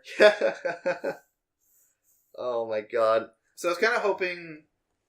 so when everybody got like the wristwatch thing. Yeah. I was kind of hoping that Sho and Rika were going to get one too. I was hoping for that too, so that everybody would combine, sort of a la the end of Gurren Lagann. Yeah. Like everybody gets a robot. They kind of did. Like the machine didn't work without them there. Yeah. I think it was. Or that was... Was that? That was later on. Yeah, no, they had to all be there in order for it to work. Yeah. Like, I also want to point out that that Akane's like kaiju form, that scream was just so visceral and just like, oh god, it was just her scream with like a filter over it. Yeah, it was just so visceral sounding though. Yeah, the voice actress for Akane is one of my favorite parts of the other show. Yeah, she's great. She's so much fun to listen to. And she's certainly talented. The only thing that really comes to mind as far as stuff she's done before was Lily from MMO Junkie. I'm pretty sure that was about it. But yeah, she's killing it here. So I lost my shit when they started playing the 1993 Gridman opening. That was from 1993? Yeah, the original live-action Gridman show. It was just, all of a sudden it was just like, Gridman! Like, yeah, I was like, holy crap! That's so cool. And they this is such a love letter, because they were like, wow, that's a nostalgic look for you, Gridman. Yeah, no kidding. Just... I'm pretty sure, like, somebody at the table, like, they were, like, getting ready to draft, like, the episode or whatever, or storyboard it, and somebody was like, okay, so people are going to expect the intro playing during this, because we've done that a couple times now, but they're definitely going to expect it for this climactic battle. And it's like, oh man, it's like, it's going to be cool. How do we make this even more cool? And somebody's like, I got it! Let's play the intro from the 1993 series! Holy fuck, you're a genius! Yeah, it was sick. and then Gridman gets... He looks like how he looked like in the original. Yeah, it looks like it looked like it easily could have been a guy in a suit. Exactly. It was awesome. The whole fight scene in this entire episode just had me like. I mean, I've said before that I compared the show to a really good Saturday morning cartoon. Yeah, exactly. They fucking nailed it. It just like the whole theme was like friendship and. We're gonna come together and beat the bad guy, and Alexis is like, no, that can't be. That's impossible. It's like I've seen this 1,000 times before, but yes. It's like, because it's revealed like I'm immortal. Like my lives are endless, but because of that, I have an emptiness inside. So that's why I have to rely on people like Akane to absorb their emotions and stuff. It's sort of like the fight between the spirals and the anti-spiral, sort of like the power of potential, and going past your limits. Fighting spirit, yeah, just limit break. Yeah, I also love the interaction between Auntie and Akane. Yeah, it was nice. It was a nice little thing before Auntie got anticlimactically stabbed. Anticlimactically, yes. Ha. Anyway, but how he just got stabbed and thrown off. And then even during when the bit when everybody was combining to form the original Gridman, or even Auntie, it's just laying on the ground, it's just excess flesh. Yeah. My kidneys are bleeding.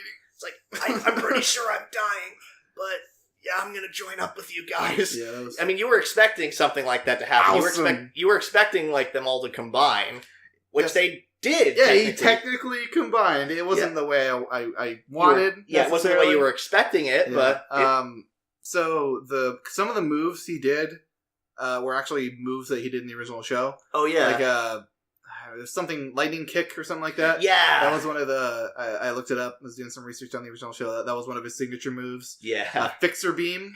Oh, Fixer beam was one of his original moves. His Deus Ex Machina. I'm going to repair the city. Yeah, it was a thing he used in the original thing to fix himself, but it also worked on people. Oh yeah, and the city. Yeah. So I just love that realization of I have the power to mend the city. Yeah. And then they kick in the opening for the show. Yeah. Just the same guy who's in the background talking yes, we need to play the opening from the original show, and it's oh, you're a genius. I'm not done yet. And then we also have to play the opening from this show. It's what leaves me trigger to fucking play the opening of the show for two things. Yeah, in one episode. And they actually did something really cool with the with playing the opening here, because you see Akane and the visualization of her apartment, pretty much with all the garbage and stuff. And you hear when it shows you still hear the music playing, but it's kind of faint. You still hear the voice, and the only instruments that are really going on are a piano and a violin. Oh, it's the same song. It's just the full song. Yeah. So it's they use that part. And then and as she's opening the door, getting ready to, it starts to blare up again. And then when she fully opens the door, the music's in full force again. It's just holy crap, this is awesome. Yeah, the whole thing just filled me with childish glee. Yeah, it was so hype. It was so fucking hype. And then the last thing we get though is the less hype. But not any less good. Yeah, we get a nice little conversation between Akane and Rika, Akane basically kind of lamenting over all the shitty things she's done. Oh, they did such a good job making me sympathize for Akane after all the terrible shit that she pulled. I said in week 3 or 4, I think, that Akane sucks. She's she's a subhuman being, and she's terrible. And now I'm just I'm sorry, Akane, you're such a good girl. It's yeah, exactly. This episode kind of made me realize that Akane really was the protagonist of this series. Exactly, yeah. Yeah, because the episode title is Awakening, and what literally happens? She wakes up. Mm-hmm. Because she that's a weird scene. That was a weird scene. I saw that the first time. I was wait, what? What is going on here? Yeah. But yeah, there was just a nice little moment between Akane and Rika, just friends being friends. I was tearing up watching that. Oh, it was hard to watch. Just not only the animation of Akane's sad face, but once again, the voice. Yeah, the voice. She just such a good job conveying sadness. Yeah, and Rika just being the totally understanding friend, just I know all the terrible things that you've been. I know that you're a weak person or a wimp, but yeah, that's okay. It's all right to rely on other people. It's all right to rely on me. Rika is one of the best girls this season for a reason. For a couple reasons. Yeah. Let's be honest. Yeah. most people are like in love with her super Two thick reasons. Yeah, exactly. And then like and it was a nice little detail, like you see like them just sitting next to each other and like they're basically like holding hands, like basically getting ready to say goodbye. Akane looks, she kind of has like a teary-eyed smile. And then like when Rika like kind of goes over to look again, like Akane and all like her packing boxes are gone. They just like poof. Mm-hmm. That was really good art direction. Yeah, exactly. And then Gridman reveals, it's like, by the way, it's like the real Yuta Hibiki will wake up, but he's partially been here from the beginning, like, because his feelings for you seeped out while I was in control. And then Rika's all surprised. Yeah, which I'm glad about. I was a little worried that they were just going to bring back Yuta and he wasn't going to remember anything. Yeah. I don't think that's how. Yeah. Bora's goodbye to Sho was adorable. Yeah. Like trying to kick him, but then Sho just kind of like backing his leg up because he's used to it at this point. Yeah, and they just have like an understanding smile with each other. He's like, yeah, it's like you're an idiot, but this was fun. Which it could be like Bora looks up to him just as a friend. Yeah. But I mean, I don't want to be that internet person. Yeah, you think it's certainly possible that he could have that. Yeah, I think Bora had a little crush on Sho. Yeah, that's what you'd said before, which again, I agree that it's certainly possible, but it could also, yes, have been they just look up to each other as friends, or he does, but I think that he went specifically out of his way to torment Sho. Yeah, and in the end, he specifically said goodbye to Sho. Yeah, exactly. But then I don't know if they're trying to sequel bait here, because the weird like live action scene aside, they also had like a little bit where Auntie woke up and he was like looking at a kaiju girl whose name we don't know. Yeah. She brings up her family, and then when Auntie opens his eyes, like for a fraction of a second, you see that he has both of them. One of them is blue now. Yeah, which I think maybe he's going to be the Gridman. Maybe. Like I don't know. I don't necessarily think they're sequel baiting. I think they're definitely leaving options open. Yeah, exactly. And they're also just kind of they're setting the scene for what can happen after we as an audience kind of leave the scene. Indeed. But yeah, we got to talk about that ending scene, the after credit scene where you see a live action girl waking up in a room, looking very groggy and dizzy.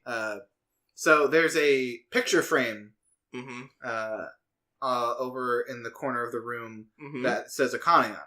Ah. So I'm pretty sure that's Akane. I mean, it's almost all but confirmed that that's Akane. Yeah. When she wakes up and goes into the real world. Yeah, because it seems like Akane had created the world that we've been attached to for the past 12 episodes as a means for her escape. Mm-hmm. Like she might have like a shitty life or something. Yeah.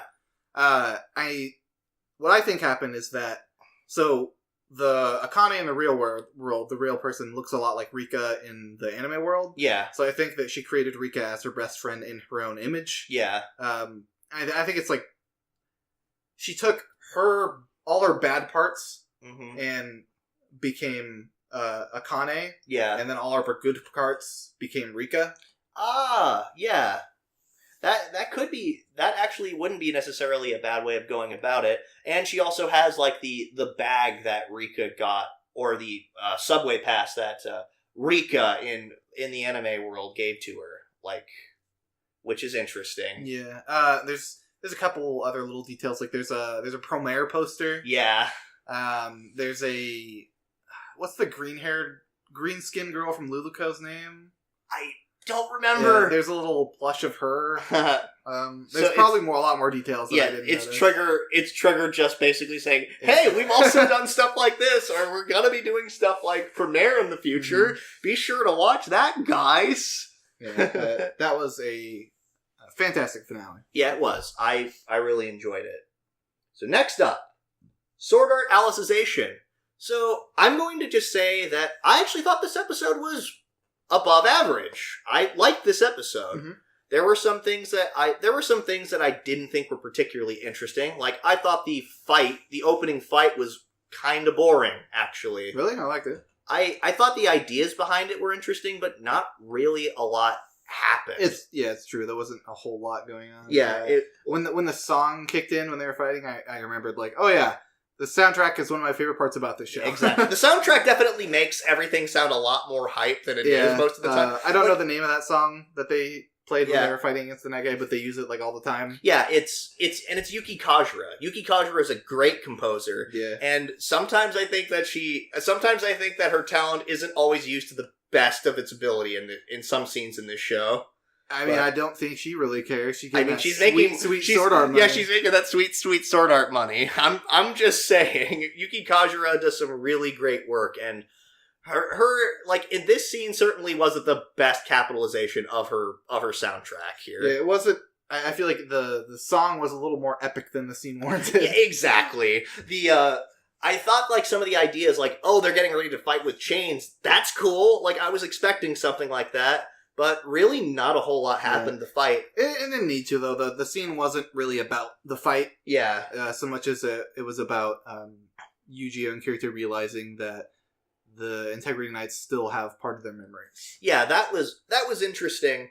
I felt like it could have been a little bit better paced, though, because it's like, wait, you're that guy. It's like, wait, you're that guy. Wait, no, who am I? Just, it felt a little bit like, if it had been a little bit longer of a fight or something where you could see, like, Yu-Gi-Oh! Kind of piecing together, like, where do I know this name before? I know I've heard it somewhere. But it's just kind of, it's kind of him realizing it as they're fighting. Yeah. Yeah, that'd been a little cooler. It would have been, it was a little bit like, I felt like the dialogue with that was just a little bit clunky and sort of out of place. But maybe that's just me. Maybe I'm being a little bit too nitpicky. No, it's I can see that. So I think that there's a little bit of oversight from the higher ups because you when you're gonna brainwash somebody, I feel like you should change their name too. Yeah, like they changed half of his name, but they kept it around. Like, if you're gonna make a whole new story for someone, change their name so that doesn't happen. Yeah, no kidding. That is a pretty big oversight, and I will say though that the implant and stuff that's like suppressing his memories and changing his personality, that's actually not a bad idea. That's pretty cool. Yeah, I think that's probably what that crystal is. Yeah, I mean, probably just like stick it in their head and then it just controls their brain. Or whatever. Exactly. That's what I thought it was. And I guess you can force it out with by basically having them recall their appropriate memories. Which again, I want to know. I kind of want to know what happens if you like grab it and pull on it. Is that going to kill the person? It possibly could. It's probably going to be a plot point later with Alice. Yeah, I imagine so. It has to. And then, of course, like, one of the higher-ups, speaking of them, shows up and shoots Kirito in the foot. Like, and then it's like, we have to run. And then Kirito's hair apparently tells him which way to go. I couldn't help but laugh in that situation. Like, wait, what? It's like, okay, that was stupid. It's probably the voice that was telling him how to fix the flowers. Yeah. It's probably that same voice, but it just looked very goofy. It was goofy. I'm like, I can't take this seriously right now. Then we get introduced to Cardinal. The Cardinal system in this quote unquote game. Yeah, exactly. I thought that and I was actually, when we saw her, I was like, hey, the little scholar girl showed up. And because before we had actually started this episode, I saw her in the intro. I was like, I wonder where we're going to see her. Oh, there she is. Yeah. It's like, okay, that's cool. But they actually do give some pretty interesting like reasons for the Axiom Church. Granted, stop me if you've heard this one before, guys. The church is evil, and they have the orthodoxy controls everything to basically make laws about themselves. I'm pretty sure I saw this exact same plot line in Final Fantasy XIV recently. Like, I'm not necessarily saying it's bad, but I'm just saying, okay, I've seen it. Very often used. Yeah. I've seen it before. Like, okay, the Axiom Church is actually evil, and they're headed up by somebody who's, like, manipulating things and controlling religious laws and making it so only they can prevail. Mm-hmm. Things like that. Kawahara tried to pull a little sneaky on us. Yeah. This episode. Where he wanted to give another info dump, and then he put it in a situation where they're like, this is... I have to put a cafe in for my info dump. Maybe if I hide it as a library table, they won't think it's a cafe. Yeah. It's a fucking cafe! Yeah, because she literally summons food and tea. Yeah. Yeah, it's like, oh, that's awfully sneaky. That being said, though, It was a very interesting and engaging info dump. This is actually, it's actually interesting when you're able to actually show things as they happen, and again, using visual storytelling, rather than things that make sense. Yeah, rather than just a bunch of techno-babble and gobbledygook. Yeah, stupid-ass fucking floodlights don't make any sense. Yeah. It's the brain soul. It's the brain soul. Oh my god. And I personally think that this whole, this kind of breaks a little bit of immersion for me. Once again, when Kirito is aware of the fact that this is a game, which he's realized that stuff is in the game in the past. Okay, I get that.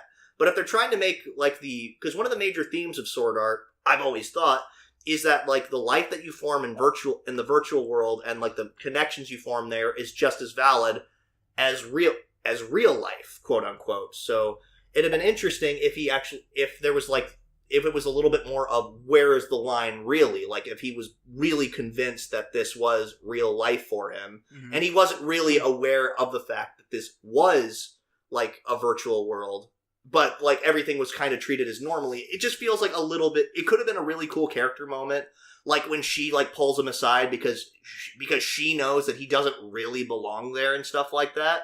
That could have all been really fascinating. See, I'm in the other camp. I think I said this before. I like how much they're treating it like a video game. The character they introduced us to, the administrator. Yeah. I love how she's essentially, like I said this before with Humbert and Rios. Yeah, I like how they're abusing the mechanics of the game. Which they actually give an explanation to why that exists, which I'm like, okay, that's appreciated, actually. Yeah, I like how she essentially console commands her way back to youth.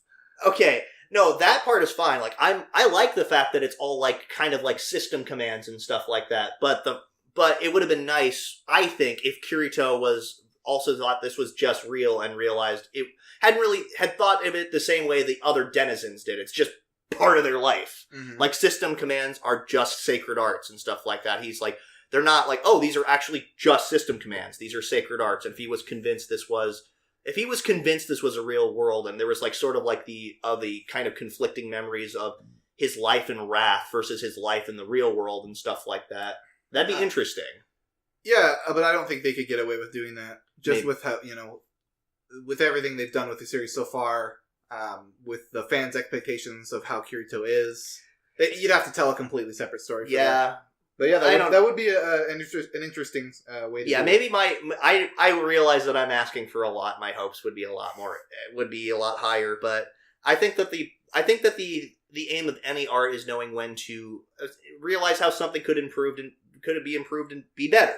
Even Reki Kawahara has admitted that he hopes that someday somebody does the trapped in a video game concept better than he did, which is cool of him, actually. I appreciate that.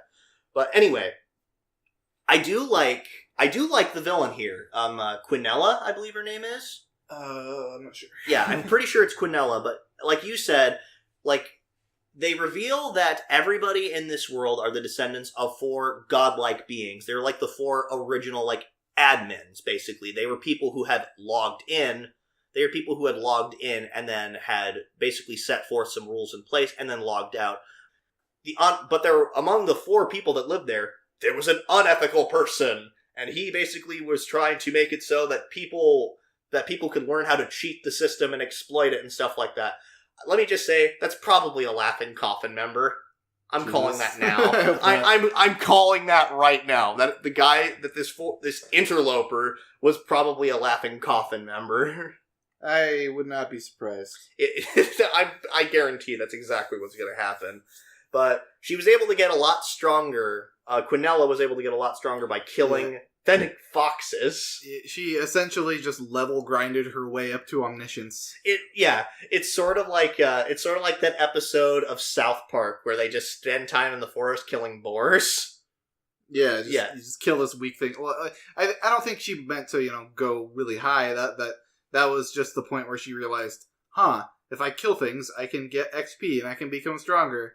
And then that factored into later on where his prince just and on the 4th day she did decree, no one shall be able to level grind. Exactly. It shall be against the laws to level up. It was good. Yeah, it'll be against the law to hunt, and it'll also be against the law to murder things. Yeah, so she's essentially limiting XP that people can get because she doesn't want anyone being high enough level to outclass her. Exactly. Which she even takes it a step further, as far as I understand, when she actually imprinted the cardinal system onto herself, where basically, if anything ever gets stronger than her, she erases it. It just erases it from existence. Giving her admin powers. Yeah, exactly. Well, she calls herself administrator. Yeah, exactly. I think that some of the stuff here is actually really cool. Some pretty interesting motives and stuff like that. Her being afraid of dying, so basically wanting to find immortality. I was halfway expecting her to basically siphon life out of other people or something like that to make herself younger. That's what I was partly expecting, sort of like an Elizabeth Bathory sort of situation. She uses hex. Yeah, she probably just set a command from yes to no. Aging, no. Pretty much, because she's used literally the /help command. Yeah, exactly. Oh, this is all the commands. Cool. Imagine having that in real life. Yeah, no kidding. Wallet equals lot of money. So what I'm wondering what's going to happen, because these people have had, hundreds of years of history, and their society's built up, and this is an actual world to them. It's kind of interesting when you think that someone could just literally flip a switch and their whole world is gone. Yeah, I mean, I guess that is kind of interesting. If somebody learned, of course, if they try to reveal this information to anybody, nobody's going to believe them, because people would much rather accept the status quo, even if the status quo is garbage.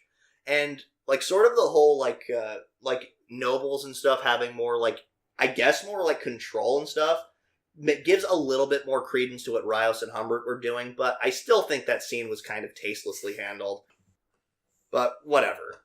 My complaining aside, I thought this episode was interesting. Yeah, it's pretty good. Yeah, I liked it. I want to see more about how she fucked around with all the system commands and stuff together, where she did. Who some of her who some of her most devout followers and stuff like that are, how she was able to implant the Integrity Knights. Yeah. I hope the info dump doesn't go on for much longer. I don't want we need more action. Yeah, it would be nice to see more action and more fighting and stuff like that. Because again, that's what a majority of people watch Sword Art for. That's what it's all about. So next up we have Thunderbolt Fantasy Season 2. Mm-hmm. Okay. This, I guess, just like anything else, the 7 blasphemous deaths really doesn't want to die. Yeah, she realized, I'm going to call her she realized that she ended up with she thought it was great, this guy's great, he's so strong, but she actually ended up with the worst possible wielder that she could get.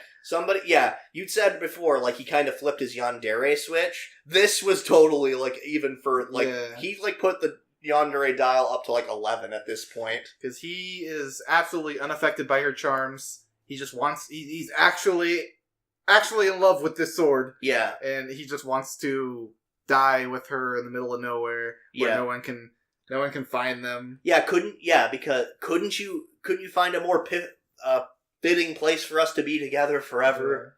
Pretty much that was his logic, and he managed to. Again, this guy is terrifying because he was able to kill a dragon by himself.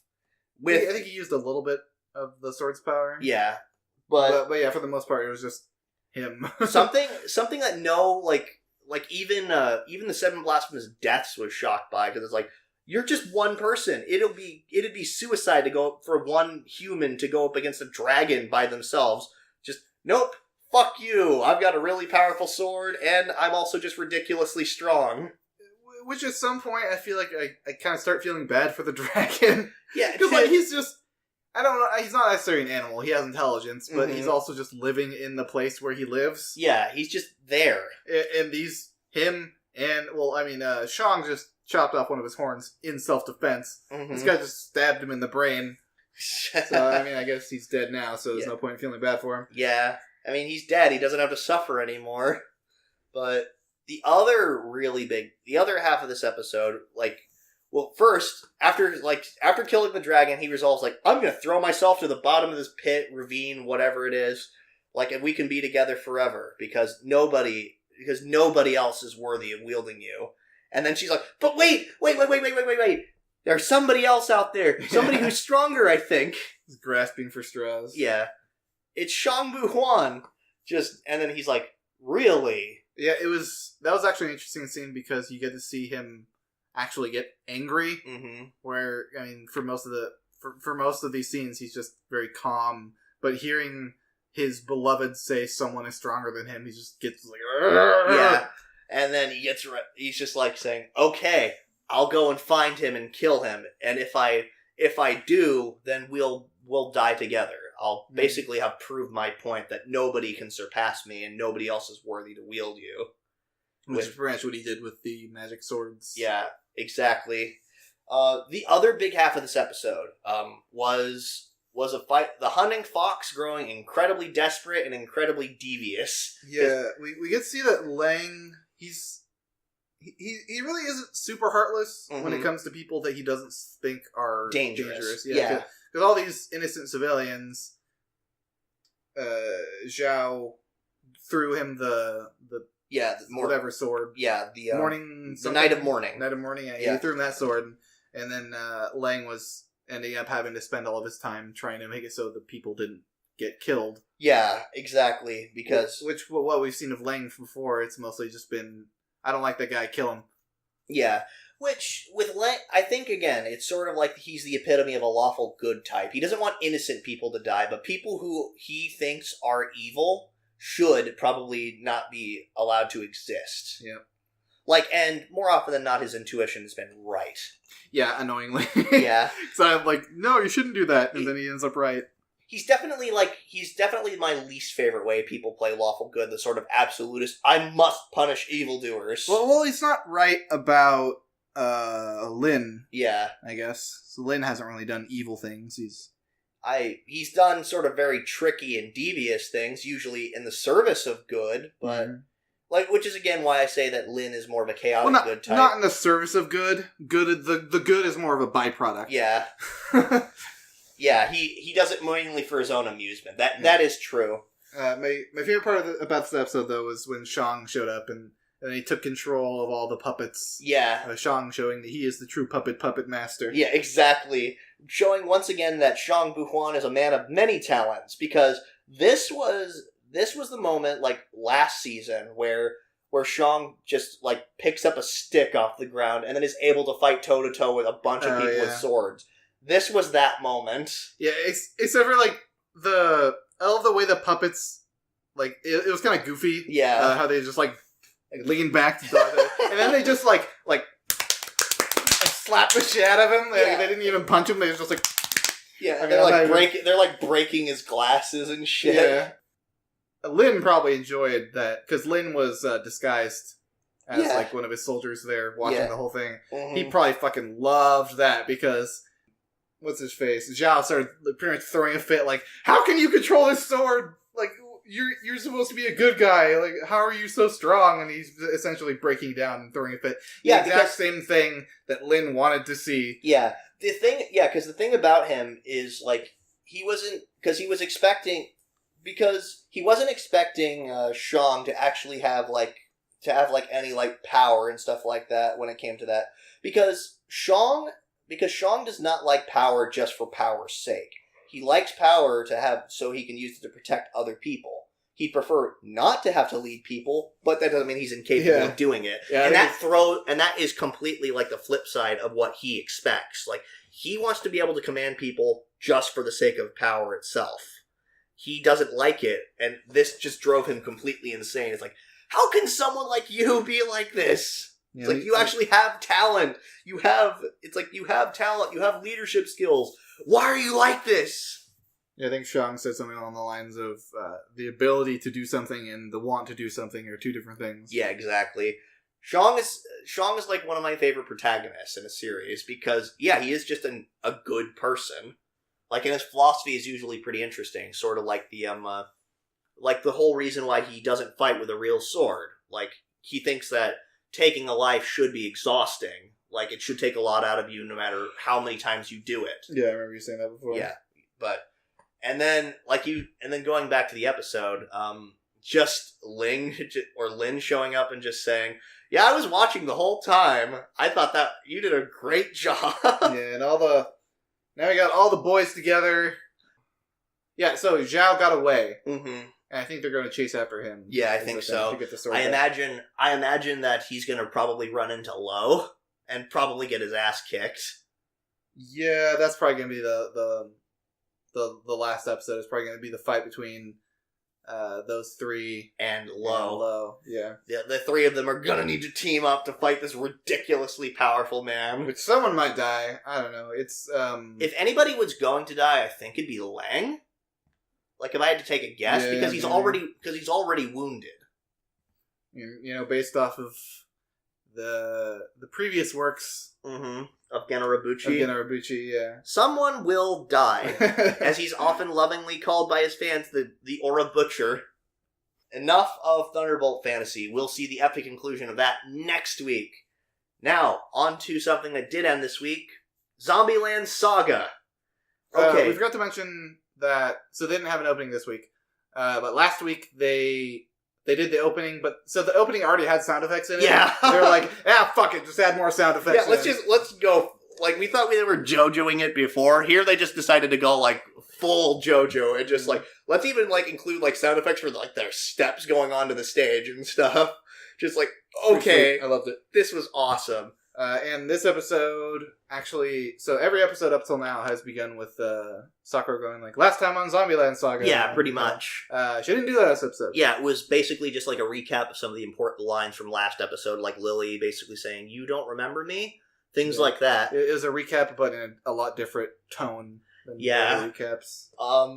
Let me just say, like, one of the things that I noticed while watching this episode, Tai was super expressive. Yeah, that was my favorite parts of the episode. This was the most expressive I think I've ever seen her, because, like we see her, like, off screen, kind of, like, biting her nails or going... Yeah, every scene that they're, like, practicing Tai is just, like, worried, looking at Sakura. Yeah, exactly. And then there's 3 different scenes where she actually tries to cheer Sakura up. My favorite one is when she just busts over the door and just, like, picks her up like a dog, brings her in. Tai really is the attack dog. Yeah. While I was writing my notes, I was thinking, okay, Tai's like a puppy that you're just basically saying no to. Mm-hmm. Because, like her sad eyes, and how she literally just said, you know what, I'm grabbing you in my mouth like a dog.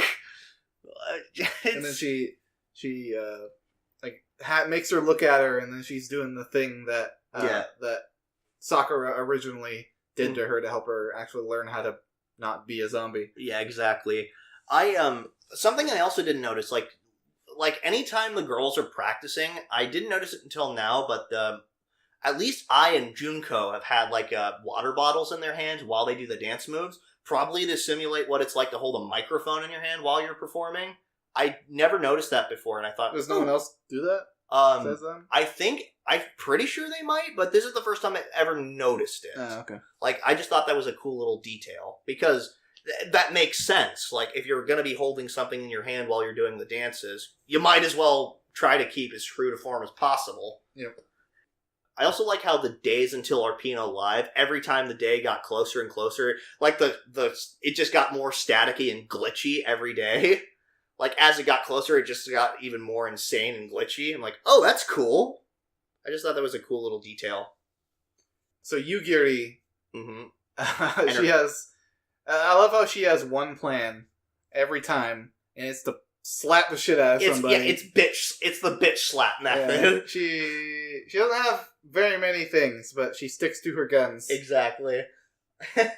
Which is, I mean, she's usually pretty insightful and pretty wise, but... basically, when you need to listen to her, she always resorts to bitch slapping them first, and then giving her advice. But even if it's what you were going to say in the first place. Like a la Kotaro. And Sakura, the first time. Oh, that's right. Way back in the beginning. Yeah, I also want to say that it was hilarious when, everybody... Like, because after they realize what Tai's doing, she's trying to teach Sakura to dance, and is... Like, and they have a flashback of when Sakura was doing that with Tai. like, everybody's, like, basically goes on this long, kind of, like, stereotypical idol show speech of, like, how important the member is to the group and stuff like that, and saying, like, how they're gonna work together and stuff like that. And then it just cuts to Sakura's face, and she's got this expression, like, the fuck are you doing? Yeah, like, disgusted, like, ugh. Just like, really? Are you doing this? Yeah, facial expressions are one of the best parts of the show. And it's like, it's like a subtle little joke, like, because she doesn't really say anything, but it's just like, that face says it all, like, the fuck are you doing? So we got a little flashback to Kotaro. Yeah. So apparently Kotaro was a classmate. Yeah. Or at least someone who went to the same high school as Sakura. I think classmates, like, because I don't know. It definitely seems more like classmate. He was the guy that gave her an Idol CD. Yeah. Probably, I'm assuming, just given the history, probably an Iron Frill CD. It might have been a DVD. Yeah. It might have been, like, the thing that she watched. Yeah. That got her. Which definitely gives a little bit of tragedy to Kotaro's whole thing, and definitely explains why he made her part of his freaking group to begin with. Yeah, we never actually saw how or who ran her over. Yeah. I still think it's Kotaro. I don't know. Also, now we have an option that, besides if he ran her over, for a reason for him to bring her in. Exactly, because if it's the option that he didn't run her over, then it's the option of he probably feels guilty because he was at least partially responsible. He at least feels partially responsible for her death, because, or just feelings for her. Yeah, as well. I imagine so. Which, I mean, don't have romantic feelings for her now or anything, because you're dating a dead girl. That'd be creepy. It's fine. No, it's not. They're alive, kind of. It's only kind of necrophilia. Oh. They look like zombies. They're like rotting flesh and shit. It's necrophilia at that point. But yeah, his last name is his name is Inui, apparently, as far as we know. Not Kotaro Tatsumi. It kind of makes me. It definitely, just judging from the small clip that we saw of him, it definitely gives a little bit more credence to like his kind of more shy, reserved personality. Like, because we know Kotaro is, like, ridiculously bombastic and over the top, but when we've seen him just, like, sort of, like when it's like, what do you plan to do with the money? It's like, I plan to win.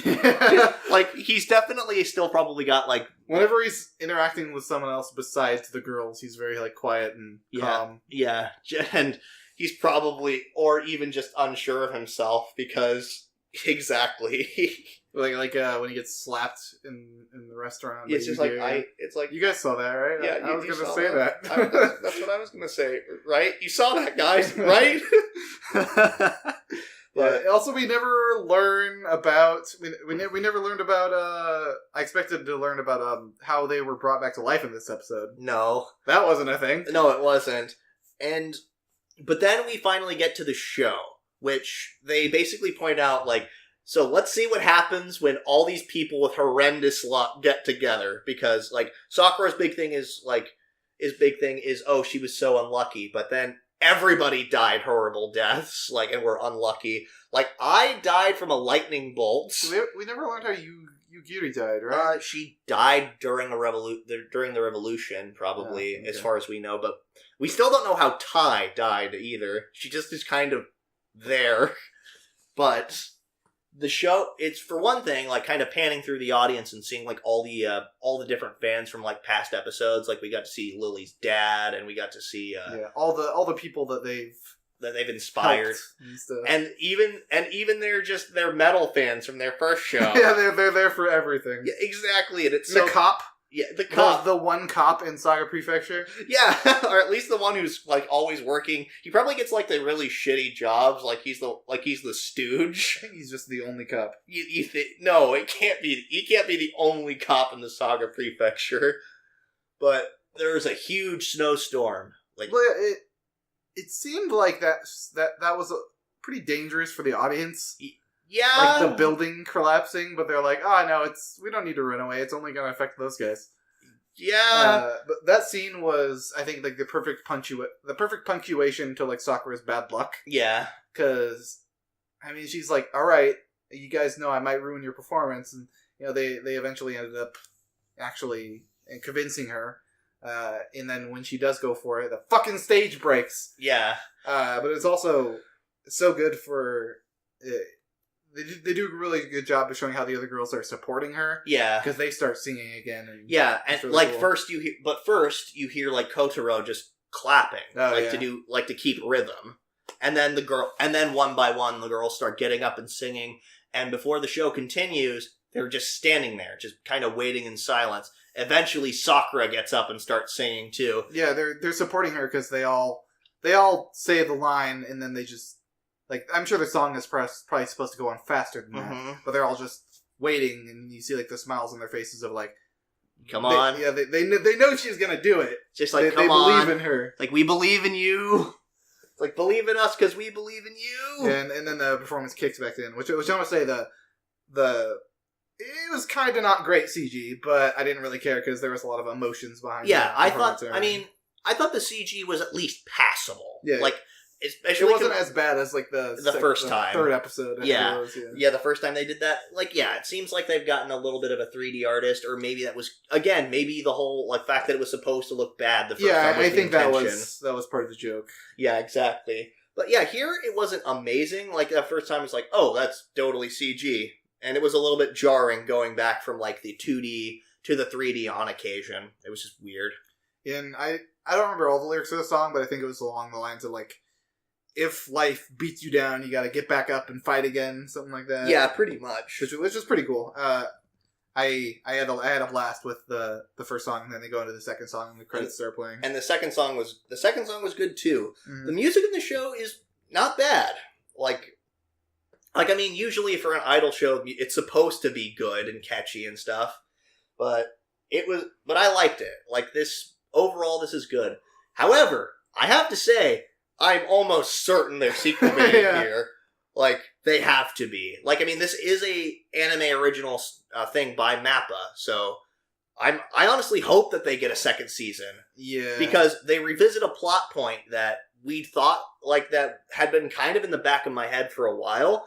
Like, okay, so 3 of them, at least, are famous people. Like, that died fairly recently. Yeah, and with them getting famous and with Saga getting more famous, then obviously someone's going to notice that. Exactly, and it was the guy from before, like, who actually had been suspicious of them before with the whole Angels Descend on Saga Rock article that he'd written. But now he's starting to get a little bit more suspicious and probably pursuing that. Yeah. And if this gets a season 2, if it does, which I'd totally watch it, because like, idol shows aren't really my jam. This one is kind of an exception.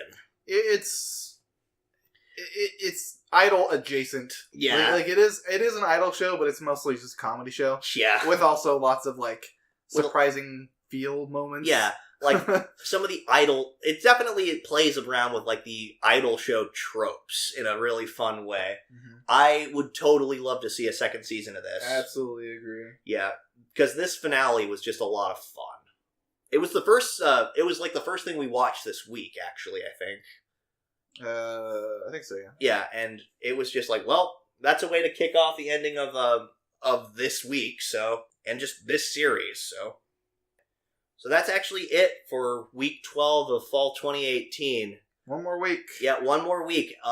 Everything else, except for the stuff that is multiple course, so Karakuri Circus, JoJo's, and stuff like that, that's all going to be ending next week. So, on top of doing like our... Well, hopefully. Yeah. There might be some... Oh, just kidding, it's going to be another week, or whatever situation. But I imagine that next week is going to be like the final week of fall 2018. Yeah. Like, we are going to be going into winter 2019. Last week of 2018 anime. Yup. And it's been quite a journey. Like, we've had some really good shows this season. Like, I'm not looking forward. Like, I am looking forward to the end of some of them, but I'm also not. Like, some of these things I'm just not ready for. Like, IRODUKU is going to kill me. Yeah. Like, that ending is just going to fuck me up.